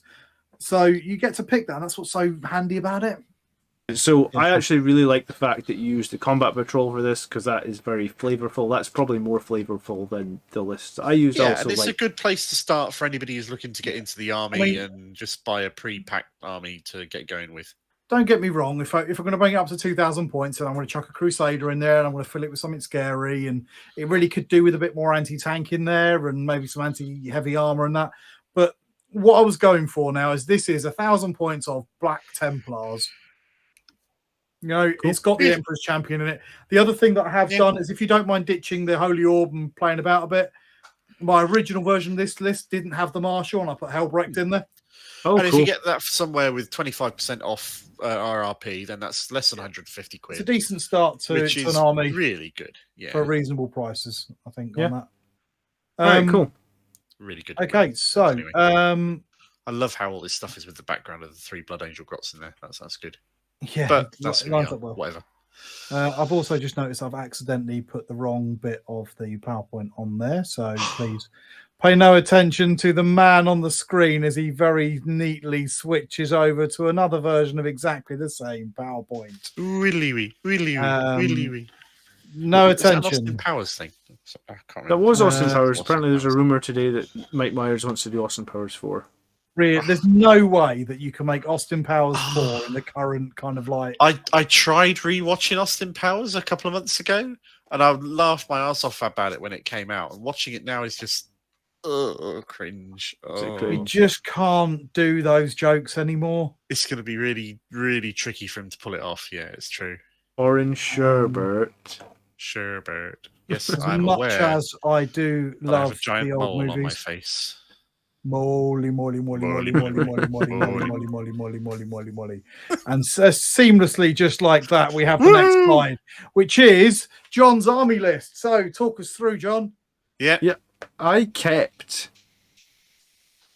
basically didn't change a single model or unit. I played this as Red Templars, which is basically kept Mind Cursors, kept the Assault Intercessors. We all know what they did. I took a Selfless Healer Apothecary because I thought I would bring back Terminators and Centurions back to life. I took Centurions with that Champion of the Feast on the Sergeant and with -1 damage. So that would be like a 5 wound, toughness 5, 5 attack, weapon skill 3 Centurion, which would be badass. Unfortunately, Mortarion killed him in a single turn, but let's not go there. I also took the large squad of Terminators with the Holy Orb, so they could jump out the Land Raider Crusader. I took Vanguard Veterans with jump packs, because I like them. I still think they're very good. I took 2 Land Raiders, and what I found from doing this list is the regular Land Raider is completely shit. There's no reason It's 265 points and it didn't kill anything. Las Cannons are terrible. I don't recommend anyone run Las Cannons. And then I put my Chaplain in the Crusader and I took my Captain on the bike and I also did some misplays. But I guess what I did learn was this is a crazy durable army in that typically when you fight against Death Guard, they just always wound you because everything's plague weapons and it's always like they wound because you lose toughness they always wound you in 2s, and they always re-roll their 1s, right?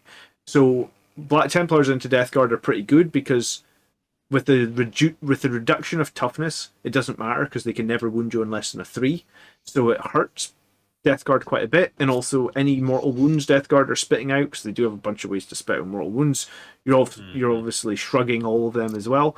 So the durability of this list was really nice. I could have played it a lot better, but I think the very next slide we're going to look at, I think, is a list that was shared on Goonhammer, which was a 2,000 point list that they'd made that I thought was pretty competitive. Yeah, let's have a look at it. And after singing Helbrecht's praises, I'm a little surprised to not see him in this list. Well, I didn't buy any new models. I just ran my Blood Angels models as Black Templars. Okay. Whereas Goonhammer ran 3 Redemptor Dreadnoughts, and I guess this is why Redemptors went up in cost. They also did run the Centurions with the Champion of the Feast and the Crux Obsidian, so I didn't actually look at this before. I just read the Codex and was like, wow, that's strong, and they copied me. Vanguard, they definitely copied me 6 months after. They put the Holy Orb on the Vanguard Veterans, which was your idea. They took the Crusader as well, so they can get those Centurions charging out. They stuck with Incursors, because forward deployment is always good. And I think you do need to have the Chaplain, because without the Chaplain, you can't take those Relics. And I think the Relics are pretty useful. And they obviously took Helbrecht, Chaplain on a bike. Oh, because you didn't have a Chaplain. I didn't have a Chaplain, and I took the Holy Orb. And they took the Tech Marine with the Deny. So the Tech Marine has that epitome of piety, so your Tech Marine can essentially deny powers.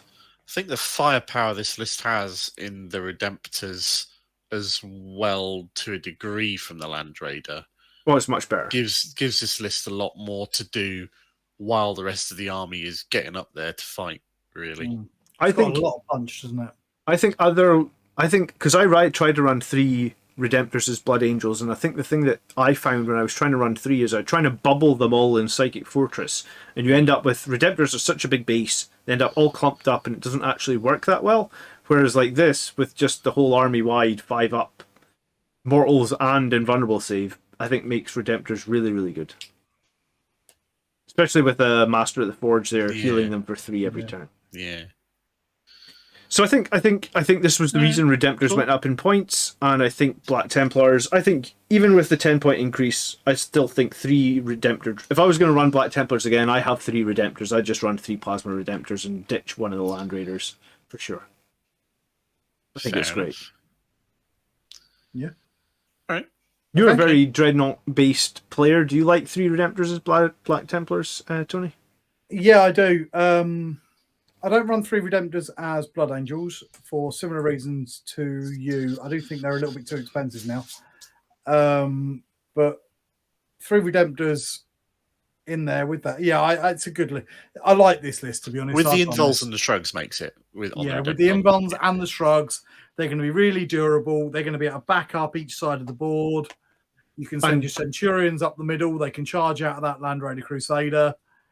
And I was going to say, actually, since this list has been written with Armor of Contempt, that actually just makes the Redemptors more durable against chip they're damage. Also more expensive, but I'd run. But you're gonna struggle to chip them away now. You know, like before you could chip them away with bolters because they were -1 and they're only saving on 4s. Well, you're not doing that now. Chipping them away is going to be much more difficult. This is a powerful list, actually. I think it's still a powerful list. The only mobility the mobility you've got is you've got your 5 Vanguard vets, you've got whatever you put in the Crusader, and you've got the Chaplain on bike. And you've got the Incursors that are forward deploying. That's not mobile. No, but it does mean that you're already up there right from the beginning and you're able to spread out a bit more. Yeah, true. And you're thinking as a Blood Angels player, we're all about moving around, dodging stuff. These guys aren't moving around. They're going to run up the middle of the board and they're going to murderfy everything that's in there. Reviewing this, it has occurred to me that the armies that I'm collecting, so Blood Angels, mobile is all fucking back. Raven Guard, love the jump packs. Eldar, mobile is all fucking back. Maybe I do have a type, so yeah. The Black Templars I'm finding, I'm sorry, they're not your favourite. No, I'm not sold. I can see the value in them. Yeah, But I I'm can not see the sold. value as well. You know what? I guess I struggled to play them because they're not the mobile army I'm used to, and that was probably why I lost the game. You But are a little bit slower to react to changes in the battlefield and things like that. yeah, but yeah, 3 Redemptors, I think it's great. So I okay, like it. I want it. The strength to me of the army appeals to be the overall durability you can give them, the targeted durability you can give the right unit at the right time in the right place on the turn that you need it, and that's kind of cool and tasty. The rest of it is all just sort of melee cheese that any melee focused chapter can have one version of one way or the other. So I don't think they punch any harder than White Scars or Blood Angels, really, when all the buffs are taken into account. It's just the sort of how they get there and how they feel when they get there that differentiates. I think that's fair to say. In gameplay terms, at least. In fluff terms, they're totally different. Okay. Yeah, Should we roll on then? I can't remember what's next. Oh, it's the time of the pile of gory. Oh god, you changed it back. All right, fine. I didn't even know that, and I copied it into my presentation. Or did you edit my presentation and change it back? No. You copied it in, and I saw you'd copied it in. And You lost the cool 40k font that I use as well. But okay, okay. And then I thought, do you know what? We talked about Black Templars. Gory works. Yeah, okay. Yeah, that's fair. What if anybody's painted their tabards just covered in spatters of blood instead of nice, pristine white? You see a lot of grimdark painted Black Templars with loads of in the slightest blood and oil paint all over them. Have either of you guys seen the movie Kingdom of Heaven? Yes. I might have a long time ago. It's a great film. Old now, but it's a good film. Yeah, it's in the same sort of vein as Gladiator. I think it's Ridley Scott. I'm not entirely sure, but it stars Orlando Bloom as the son of a Knight Templar who is played by Liam Neeson. Gets taken off to go and fight in the Crusades. Gets off with Eva Green while he's out there. Makes friends with the guy who plays Scar, whose name escapes me and I should really know. And you have the whole sacking of Jerusalem by Saladin, and it is such a gorgeously beautiful, cinematically shot film about Knights Templars and Crusaders and the whole era. And I found that so evocative. And sorry, but I completely fucking derailed. It's a great film. I mean, Black Templars do have a little bit of a whiff of kind of that unreasonable, psychotic nut jobs. They do, and unfortunately, that sort of taints them a little bit from a gamer point of view because they have had a habit of attracting that sort of crowd as well. Yeah, I mean, Dawn is the ultimate reasonable strategist. Protecting and Sigismund kind of guy. Was awesome, to be fair. Sigismund's awesome, but he's also, just a bit too extreme for Dawn. Yeah, and that you have basically got kind of an army of extremist religious fanatics. Yeah. Which, on the one hand, 40k is a parody, and it's fun to lean into that. And that's important to remember that. Yeah, but on the other hand, maybe it's a bit on the nose, considering some of the shit going on in the real world these days. Sure, but I mean, I guess this stuff was written in the 80s, I guess, probably. In 80s, 90s, yeah. The world has changed lots in a very short period of time. Enjoy your crazy, strange beer. I'm changing my beer. What's the new one? So this is called Psychokinesis, which is the coolest name can ever. Is that Kenny on the front from South Park? It looks a lot like it. It's just this weird designy thing. Okay. But it's from Magic Rock Brewing. Okay. And it's whatever an NEIPA is. I know what a DIPA is. It says Think Magic, Drink Magic on the back, which always makes me giggle. I was going to say, they've got IPAs for everything now. Drink some magic, Tony. Tell us what magic tastes like. It's a bit of shit, really. Oh, no, that's the opposite. That's a really interesting drink. Interesting doesn't necessarily mean good, but... It's just different. It's not like... Because I was expecting some sort of IPA or, the double IPAs, which is just IPA, but stronger, basically, in the flavour. This has got quite a unique flavour to it. Okay. It's quite hoppy, but it's not, like, extreme hoppy. And it's got a little bit of a citrusy nose to it. I think you should put... Good. We appeal. You should either put a link in the video description or post a comment with the name of this beer on there that you actually recommend. I approve of this one. Our viewers. Magic Rock Brewery. Yeah, you get a tick. We like you. Might buy you again. I'll be buying you again. All right, so what is in the pile of glory this week? Glory. And can I get a drum roll? Oh, I look clicked at it that. too fast. Did you said what's in it? And how come there's a tech marine in the middle of your Terminators? Because I finished him as well. Look, I finished 6 models in a week. Can you believe it? Excellent. That's well pretty done. good. They It's look great, actually. taken you just a week to do them. Brilliant. That's yeah. I actually think it might have taken since January the 1st. But Dude, I mean, they look good. They look great. They do look thanks. great. they're very they're did you see the third one in from the left? He looks great too, doesn't he? I also Really, saw your really comment on that video. disappointed. Yeah, as of today, the John Star Wars bought a load of shit video has just come out, and he makes a comment on there about putting a stormtrooper head on it. Maybe I should not have watched that video then. Yeah. Yeah, how would you I'm feel really about a disappointed Terminator? Andrew did not kill that thing on your battle recently, because I was fully prepared to super chat a fiver to him for buying a coffee for nuking the crap out of that abomination. So yeah, I'm gonna varnish these guys tomorrow, I think. I'm very happy to have finished a squad of Terminators. The first squad of Terminators I have fully painted since I came back to the hobby, whenever that was, 3 or 4 years ago now. Have you got a set of Space Hulk Terminators? No, I have a set of Rogue Trader Terminators, though. I think I actually have 2 sets of Rogue Trader ones. One's with Lightning Claws and one's with the Thunderhammers. Back when the Thunderhammers look almost like Pinocchio's mallet. Like, they really don't look like Thunderhammers. I actually bought one of those the other day. I'm working on a secret project. Ooh. Secret You're about to project, tell the world. which I'm not going to tell the world but there's a secret project and it does involve this little rogue trader lightning claw one that I bought. Okay.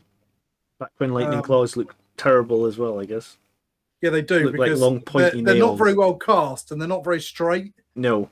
And some of them are joined together and some bits of it aren't joined together. And They're not very claw-like either, are they? They're not very more like... claw-like either, but I'm going to try and make something cool out of him. The guy on eBay who I bought these little metal warp spiders off recently was also listing a bunch of the old plastic Terminators from the original Space Hulk. Oh, yeah. Okay. Oh, so tempted to buy one of them just for nostalgia value. They are very cool. I've heard rumours recently, louder rumours, that they're going to re-release Space Hulk again. And I kind of hope they just re-release it. I don't really want new sculpts. That's what they've done the last 2 or 3 times. And that's fair, because there's a limited run re-releasing it exactly what it was. People buy it for the Gene Stealers, because Gene Stealer cults are pretty good at the moment. And people buy it for the Terminators, because the Terminator sculpts are amazing. But also the game's great as well. Yeah, the game's wonderful. Space Hulk's an amazing game. I'd love to It's a classic game for perfect have reasons. a copy of that. I've got a really old original version of it, but I don't have... Maybe we could do a stream of us playing Space Hulk online on Steam one day, where one of us does the Gene Stealers and somebody plays the Terminators. I don't know if you can have multiple people playing Terminators. That could be fun. Yeah, back when I used to play Space Crusade, we used to play one person had one Marine. You know, that's how we used to do it online back before the world of the internet and stuff like that. They did that tie-in. Well, I say tie-in. They did that special game they released, sold at game stores in the UK. Which in that one, it was a bit kind of like one man, one Marine, AI in board game terms, enemies. So maybe they saw you play, John. Or... Do you know what? I should have also put in the bottom section a little picture of the new Grey Knights game that came out on Steam today, which I guess you could check out. A week ago when we watched this. When I watched it, I've played the first 2 or 3 levels. If you like XCOM, I would say you can definitely check it out. Chaos Gate Demon Is it Hunters. better than Battle Sector, or is it not as good as Battle Sector? The graphics look better from what I've seen. Yep. I actually think the bits between the menus, like between the missions, is more in depth. There's more options. Yep. The actual customization as well feels like there's more options. I think they're different games, because Chaos Gate is focused, as I understand it, on what is essentially a squad of Grey Knights, so like 5 or 10 Marines tops. Whereas Battle Sector, each unit is a full squad, so you're controlling multiple squads. Like a whole army. Yeah, but surely the game's the same. You've got, I assume, per Marine, you've got some action points, and they have some movement, and they can do an thing. And in Battle Sector, each squad basically works as an man, which has some action points and can do an thing. True. So apart from the fact that you're referring to, it's like the Command and Conquer 3, which had units instead of individual men. It's still the same game, largely. It was just the model had lots of little tiny things instead of one bigger thing. On my first impressions, because I've only played both games for about 3 hours, I think the Grey Knights game is better. Fair enough. It's certainly a much more high budget game, isn't it? Yeah, You've got Andy Serkis in it. You don't get like AAA level Hollywood talent. Whereas Battle Sector's kind of, to rip off somebody else, a AA game where it's kind of, it's a Slytherin special. It's a good little game. It's very good. It's definitely quality. It's definitely fun. What's the RNG like, John, for this new one? Because that's something that does piss me off in Battle Sector, and to be fair, a lot of these turn-based games, it's like you've got a 99% chance of hitting, and then like all of you guys will fire, and it's like everybody missed. Really? I actually think they might have. So I only played it for like 3 hours. I don't remember a single time I missed when the guy wasn't in cover. So I think they maybe did some sort of like glancing system where like if the guy's not in cover, you will always do at least 1 damage or something, which is kind of nice as opposed to just flat out missing. If you want an XCOM game that has a minimal RNG based system as to whether you hit or not, I cannot recommend enough a game called Phoenix Point. I haven't played. I've played Into the Breach, which has got 0 RNG in it. Okay. Phoenix Point is a spiritual successor to XCOM made by the guy who made the original XCOM back in the 90s. I used to play that a lot. And because XCOM got bought by somebody else, he's done the Phoenix Point instead. A disclaimer, I work in the video games industry. I have interest in video games of various publishers and but no, Phoenix Point has got a system that does not have an RNG as to whether you hit or not. You can limit it based on the range of the gun. Look it up at some point. It's very good. Okay, cool. That's the thing that always gets with these kind of turn-based games. I find it very frustrating with the RNG. Yeah, well, the Grey Knights game seems totally viable. I'll maybe stream another episode. Weird. At some point if I have time. But yeah, so finish my Terminators. Let's move on. Okay. Who we got next? This is me. I did love your yellow hazard stripes and also your yellow gun. I finally finished. So I did the hobby hangout on the Blood Angels Commander channel the other day with John, and I was painting these because the Bile Predator has been sitting sprayed on my desk now for about 2 years. Notice everybody how, having lost the bet, Tony has not shared pictures of the undersides of these models. I actually can't because I haven't got it here, but I can assure you that I have not painted the underside of either the tanks, nor have I painted the underside of that land speeder. Of course you haven't. Actually, to be fair, the land speeder I gave a little bit of a dry brush because it's got a bit of texture under there. But yeah, the only thing on the bottom of that Bile Predator is overspray. Wow. There is naked grey plastic underneath that Bile Predator. Well, actually, I think there's primer, but still. You just sort of the whole thing. Then. It's disappointing. But anyway, so I finished them off because they've been sitting on my desk for years and they really need doing. The land speed is actually the one I got out of that old Foes or whatever it was bundle. The one where they re-released the 3rd edition box sets models. Yeah. But I lost I lost the head for one of the pilots, so I stuck a Mark 4 one on there. Is that a Blood Ravens symbol? No, it looks a bit like it. I'm not going to lie, right? So on my painting desk is just in front of me, just here. Yeah. And over the other side of the room is a filing cabinet where I store all my transfers. Right. Now I was sitting here painting, and my transfers are all the way over there. So rather than bothering to use them, I free-handed all the chapter badges and everything else because. Doesn't Landspeeder come with little sculpted circles and symbols on it that you can stick on the side of the Landspeeder? You don't get them with the original really Landspeeder kit. They were added in later with because this is the same kit that you had the metal assault cannon to turn it into a tornado. Oh, right. And then the later release, I think it's the same base model, but there's another like sprue in there with some plasticky bits and tornado guns and shit like that on it.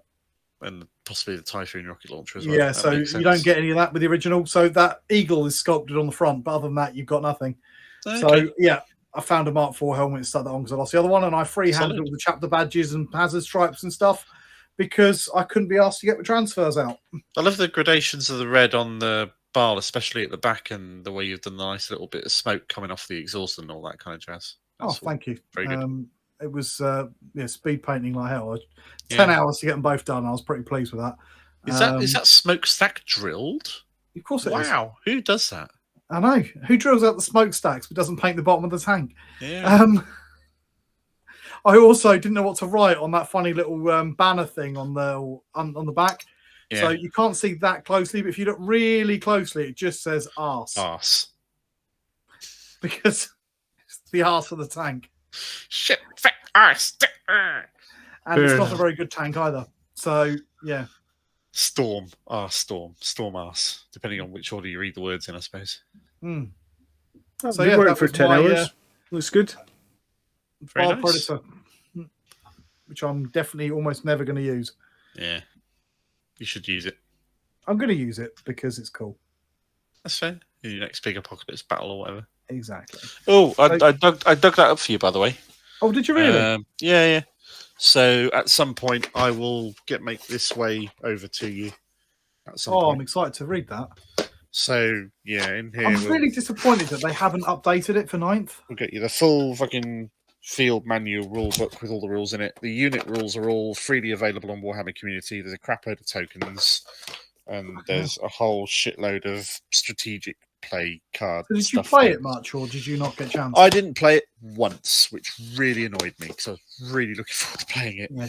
I think I've got boxes of. I've got the first 2 editions of Age of Sigmar. Yeah. Which I've never played. Oh, cool. I've got an edition of Age of Sigmar I've never played as well. I've not even... it's still brand new on Sprue. I've got Dominion as well, which I've also never played. Played Age of Sigmar once. I played it twice. 1,000 points each time. And to be fair, I'm looking forward to dusting off my Lumineth and giving them another outing at some point soon. If I ever get a big chunk of time, I'm going to give it a go because I do like it. I really liked Warhammer Fantasy, and I never forgave them for. It's actually it's a different game from 40k in some really interesting ways. That's well worth giving a go to experience what those differences are. We were at Warhammer World the other day. You and I went, and then I went back again a couple of weeks ago. Yeah. And I do feel that when you look at the modern Age of Sigmar stuff compared to the fantasy, they've lost a lot of the fun that was really inherent in fantasy. So you look at like the modern orcs and goblins and that. There's some great ones, but the cruel boys are just not really that fun. Apart from a couple of grots. They've been more controlling of the units and who and what they are and their types.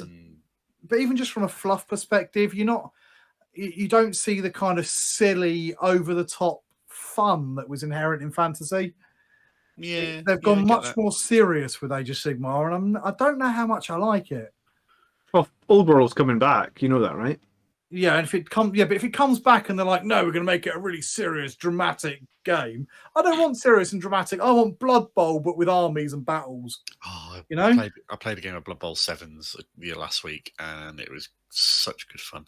Really miss Blood Bowl. Blood Bowl's so good. I finally bought the Snotling Blood Bowl team. I've wanted it for ages. All right, I'll have to give you a game at some point. Yeah, but if I play 7s with Snotlings, I'm not going to get very far. There must be a rule to counteract that, because that's stupid. 7 Snotlings ain't going to get very far at all. There is a rule. It's swarming. It allows you to have extra players on and break the player limit. Oh, well, there we go. Okay, so let's move on then to Mark. I can see what you've been doing. Not a lot of painted stuff there, but this is what I've been working on for the past few weeks, and this is the current state that it's in. This is not all of my new Eldar army, but it's a decent chunk of it in there. Have you painted over the canopy for your tank? Yes, I have. I feel more sad. But I have sprayed the underneath of it, and I do fully intend to paint the underneath of it. Yeah, I mean, that's heretical to not do decency, that. right? I feel more sad for you that you've got the D cannons or the support weapons because they were so good. But like, I was talking to Kev about this the other day, right? So like before, the support weapons, the D cannons were like strength 12. They were -4, right? They're still -4. Well, they'll go down to -3 when you shoot them in direct, but oh no, they've gone down to -3. Well, hold on. I'm a Space Marine and I'm in cover. Yeah. So you were -4, but I'm in cover, so it's now -3, and I ignore 1 AP because I'm a Space Marine, so it's -2, and then you're shooting them indirect, so now it's -1. So I was saying to Kev, like, that's a hell of a difference when before you were picking off my Sanguinary Guard with -4 indirect. Now you're hitting me at -1, and I'm like, yeah, whatever. I don't care. That is why they are D cannons and not the Shadow Weaver Night Spinnery things, because they're just even more nerfed into the ground. However, the D cannon ones, I'm still quite happy with. Yeah, they're really good now, just not completely fucking broken. Which is plus there's a custom Craftworld trait to ignore cover. True, but how do you feel? Do you feel good about, like? I feel good that on the indirect fire changes. In the games that I've played, I feel like indirect fire now is chip damage as opposed to some armies where it was like, well, I'm just going to kill 1 unit every turn with indirect fire. And I feel slightly annoyed that those changes got released on the day my order of them turned up. Yeah, that would ever be so annoying. slightly. But you were salty as all fuck when that happened. But on balance, it's better for the game. I can't really complain. I've built the Night Spinner as a Fire Prism instead. And the guns that are on those 3 support weapons are easily removable and replaceable with the other 2 different weapon types it can have. And I'll be honest with you, I've got no problem including the 3 of them in a force today. No problem at all. They're still good. They're just not completely fucking broken. Yeah. That's which is nice. Which, you know, they're still blast. They're still high strength. They're still high AP. They will fuck up a Tau Crisis unit quite happily. Yeah, and obviously if you can see people, then great. Yeah, and if they deep strike behind me, then the Forewarned strat, which is this version of Allspec scan that you can give them, will allow me to shoot with them. Yeah. Don't drop your Sanguinary Guard behind them. Because within line of sight and 18 inches of the support battery, because they'll blow you away, yeah. Nice. I saw this earlier, and I wanted to ask you, what primer have you used there, Mark? That is Wraithbone GW primer. Ah, so the contrast primer, the Wraithbone one. Yeah, that's right. Because it looked a bit off-white, and I was like, that's quite a nice, it is a bit off-white. warm off-white colour. Yeah, I prefer the warmer one to the grey seer one, as a general rule. So you've got 3 magnetized War Walkers there. We've got Fire Prism. We've got 3 magnetized Wraith Lords, although the swords and shuriken catapults aren't magnetized because they're what I'm going to take every time. I can't see any reason. They're a bit of a faff, and they look really cool. Yeah, they do. 6 Swooping Hawks, Baharoth, because he's an auto take. 2 Farseers and a Warlock. Karen Drass, 5 Rangers, 5 Howling Banshees. I've got 5 more Rangers, Shroud Runners, and some Guardians left to build. The Banshees what are are so those good. 2 little things at the front there? So on the left is the Howling Banshee Shrine objective marker thingy. And on the right is the Kurnos the Hunter Rangers Shrine objective marker thingy. Do they come in a box then with the models? Yeah, they come with the Rangers and they come with the Howling Banshees. And there's one for the Dire Avengers and there's one for the Dark Reapers and all this stuff. That's quite nice. So I want to try and get a set of 6 of them and just use them as markers. Oh, I like that. Because they're quite little characterful. So when are we going to see these on a table then, Mark? At this point, I need to finish off actually acquiring the list that I've written. I've received most of the units for it. I'm still outstanding Eldrad. I'm still outstanding a Warlock on Jetbike. Still missing 4 more Swooping Hawks. And then I've got the actual models for the army that I want to run. And then we'll see how soon we can get it played. Sounds good. I was going to put the Avatar in the list as well. But he's been built and in the state he's in for a while, so he's not part of this project really at this point. Okay. Plus, he's a totally different model. He's not the actual Avatar. He is. If you look up the Cauldron of Blood from Age of Sigmar from the Daughters of Cain, he's that statue of Cain that I took and used as the Avatar of Cain instead. Okay. Is that the same one as the old Warhammer Fantasy one? They just re-released it for Sigmar, or is it a newer one for Sigmar? It's a new one for Age of Sigmar. Give me a second, I'll grab it. Doop-a-doop-a-doo. Keep talking because I'm taking my headset off. I like the way that, because of the way that Google talk thing does it. It makes that like glowy thing around the icon. It just looks like Grand Admiral Thrawn is winking at me. Yeah. Right, I'm back. And let's try and turn this on. And it looks like this.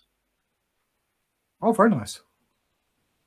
I like the giant plinth base you've got him on as well. Yeah, he comes on the base there, and I put him up to an 80mm base because that's what the new avatar comes on. And the idea is I'm going to paint these so that it's got like lava flowing down the steps, and I'll make it more graded and so on. Wicked. And he's got a little sort of heart here, dripping in gloss varnished blood coming out of his hand. Could go the other way and do just marble the steps. That might work quite nice. And just have him literally standing on a marble. Could do. We'll see how it goes. not yet decided. He's been in the state of half painted for many years, so get him finished like I did the Bold Predator. Yeah. Yeah. So he's got a way to put him in a list now. Mm. Yeah, cool. So that's what I've been. This is why you've seen no hobby stuff from me for the past 2 weeks, because I've been busy building and getting this shit to the state it's in. Wicked. I think that's it. Look at that. Wow. We're only massively over time. That's vaguely professional, that kind of closing screen there. It is. I did see that, and I thought, now if he was really apart from the mouse, that would be a proper button. And when that popped up on the screen, you'd be able to click it and subscribe. I'll put my mouse pointer over put your mouse pointer over the button. Right, yeah. And then click. No, and then you got to click the little bell icon. I meant put it over the mouse pointer that I've captured in the screenshot. Because on the button. We're still lagging behind the plastic crackheads. Are we? And they've got like 100 videos, but only like 900 subscribers, which implies then that we've got like 20 videos and 600 subscribers. That almost. We don't have 20 yet. No, do we? 590 when I looked earlier today. No, I meant like we don't have 20 videos done yet. Surely. Getting there. We're getting there, which means that we've got a little bit of catching up to do, but we really want to smash them. We do want to smash them, yeah. I mean, if you value our content, if you enjoy what we're putting out, please do like a video. Please do subscribe. Get some more. It really does help us out with everything that we're doing here. If you want us to cover, if you want us to cover some things that you particularly want to suggest, then please feel free to consider supporting us on Patreon as well. Putting a few quid towards the sort of books that we buy and the books that we cover. That's where this one come from. This was a Patreon request that we covered the Black Templars, which so happened to coincidentally line up with the fact that John's just been playing them lately. So winners all round, but we've got a couple of other ones that we've been asked to do. But even if you don't and you don't want to, that's perfectly fine as well. But if you've got a good idea, stick it down in the comments and we'll read it. We do read every comment. I try and respond to every comment. Yeah, you've been doing a stellar job at that. With obscure pop culture references that nobody gets. I have seen you responding to every comment, so that is brilliant that we do that. I don't think I've missed any, but if I have missed your comment, or like I've gotten to like one or two before you, but it's really infrequent. So more power to you, mate. It's because I'm a school teacher, so therefore desperately looking for reasons not to talk to the kids. Sounds fun.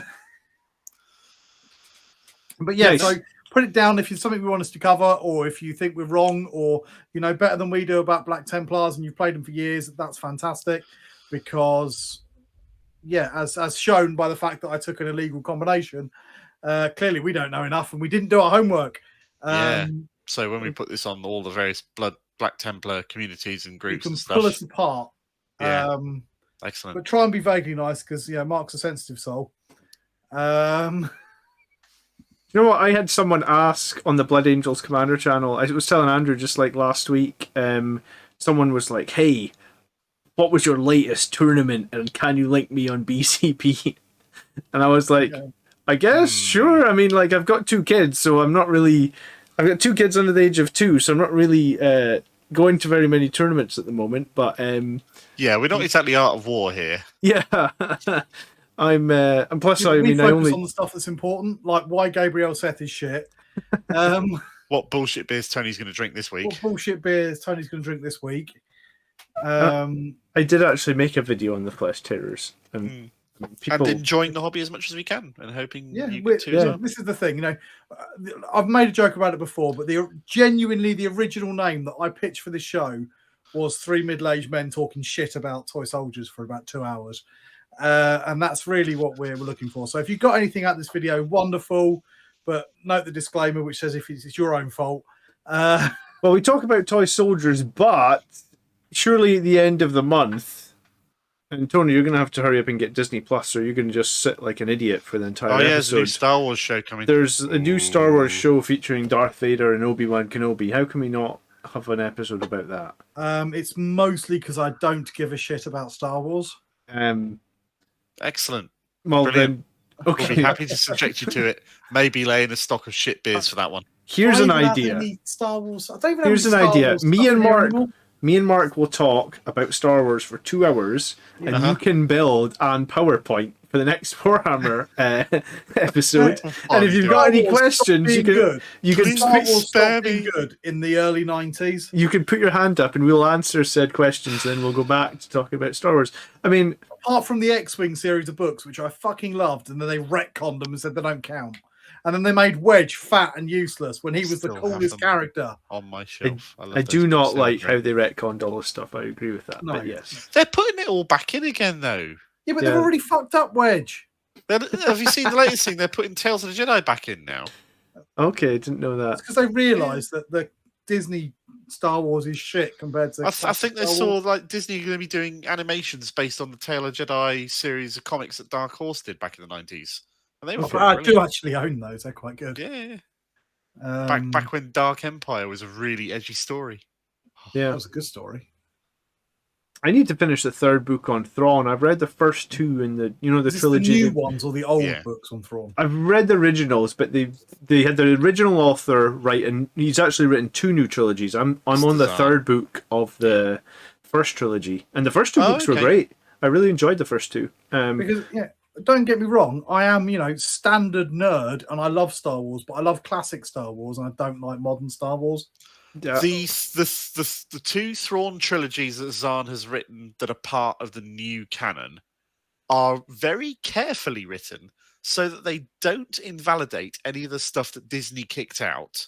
And he puts in references to all the shit that Disney kicked out from being canon from his old books and just writes them in his new 2 sets of trilogies as if they were still part of the story. So there's still references to Outbound Flight in there. There's still references to the whole Joruus C'baoth and Outbound Flight crashing and all this sort of stuff. Mm-hmm. It's really interesting to see how he writes it in, and just Disney either don't seem to notice or don't care. They probably don't even read it. They don't give a shit about Star Wars. They just give a shit about monies. Yeah, I mean, I'm not the slightest Thrawn nerd in the world in any way, shape, or form. No, not at all. Yeah.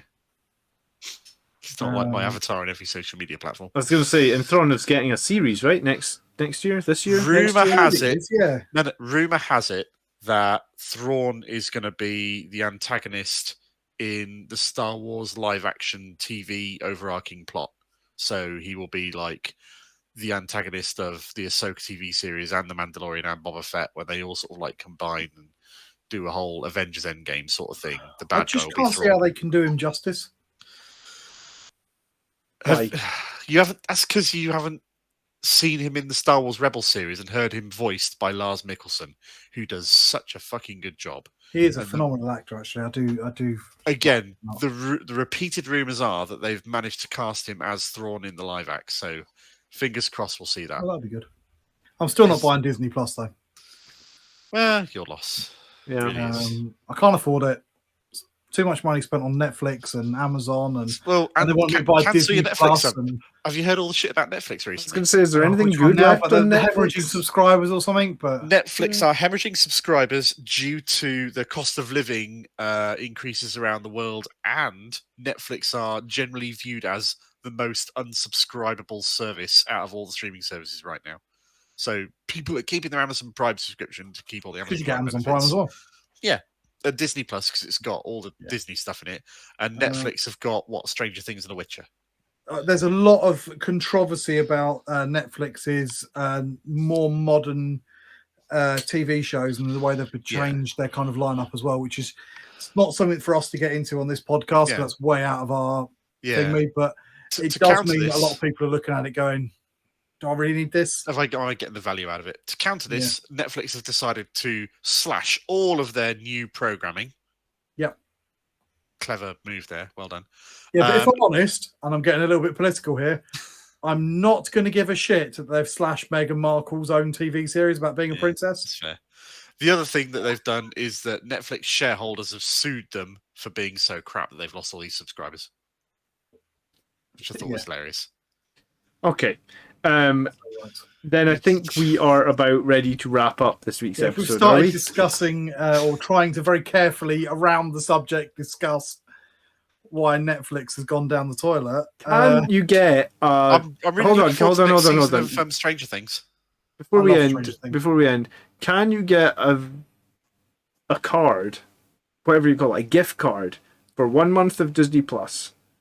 Use our Patreon money to buy it, so that Tony has no choice but to join the debate with the revised Obi-Wan Kenobi show, which I'm sure we're going to want to talk about at some point. Tony, if we spend our actual real-life money on getting you a Disney Plus sub, will you at least honour us by redeeming that code and watching the Obi-Wan series?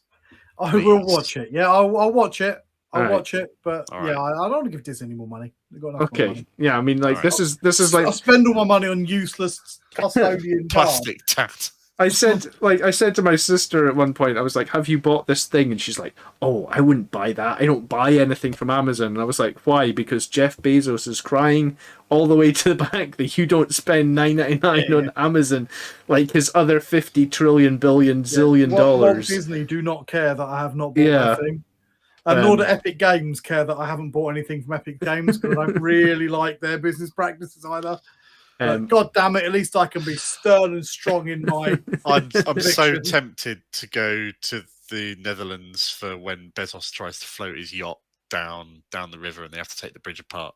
Oh yeah, the people who live in Rotterdam are just going to line up there with eggs and throw shit at his yacht as it sails down. Did like Bezos's really giant cock-shaped rocket. And let's be honest, if I was the richest man in the world, I'd build a giant cock-shaped rocket, but I'd make sure I did lots of like Austin Powers style. I was going to say Austin Powers. You know, it looks like a giant dildo. I'm going to start on purpose. I'm going to start ranting about Mega Rich and how much money they've got. And if you've got that kind of money, then building a giant dildo is exactly what you should do. This is going to go downhill shortly. All right. On that note, guys, we're out. We don't know what next week's episode is yet, but we will. Got a clue. We'll announce it. Let us know, because otherwise it's going to be another like. We'll blag something one way or the other. Blag something. We don't want another blagged episode. Nobody watched that. Yeah, let's do another scriptless episode. And everybody suggests we do another off the cuff episode with no script, because Tony. That's still ranked number 10. Hates it. That's ranked even worse than John's. I bought some Star Wars tat. That's just aired. I did notice that we got 1,000 views on our first video last week as well, so that's something to take as a positive. The Armor of Contempt video has over 1,000 views in a week, so that's something very cool. Yeah, so people like the Armor of Contempt video. Thanks for watching, everybody. We do appreciate it. They really don't like the Tau video. Did you notice that as well? For some reason, they didn't like getting started with Tau. That people just don't like Tau for some reason. The Custodes one got downvoted to shit, but we actually got some feedback on all the changes have kind of nerfed it, which is totally reasonable. Yeah. I mean, Tau seem pretty weak. I mean, that's 2 weeks in a row I've crushed them now. Oh yeah, Tau fucking useless. Oh yeah, nobody rates them. Synced it. Right. And on that note, like we said, try and click on the subscribe button. End the stream this time. Yeah. Let's try and end the stream. Bye-bye, everybody. Good night. Were you not going to drop a bombshell, Tony? Oh, what bombshell? No, I haven't got any bombshells left. All right. I thought you were supposed to have a bombshell. And on that bombshell. Just assume the face and drop your bombshell, and then I don't know where I'm going with this one. I don't know where you're going with it. The only thing I can think of on the spot with that is like, pull a face and fart. I don't. All right, let's wrap it. Good night, guys. Peace. Toodles.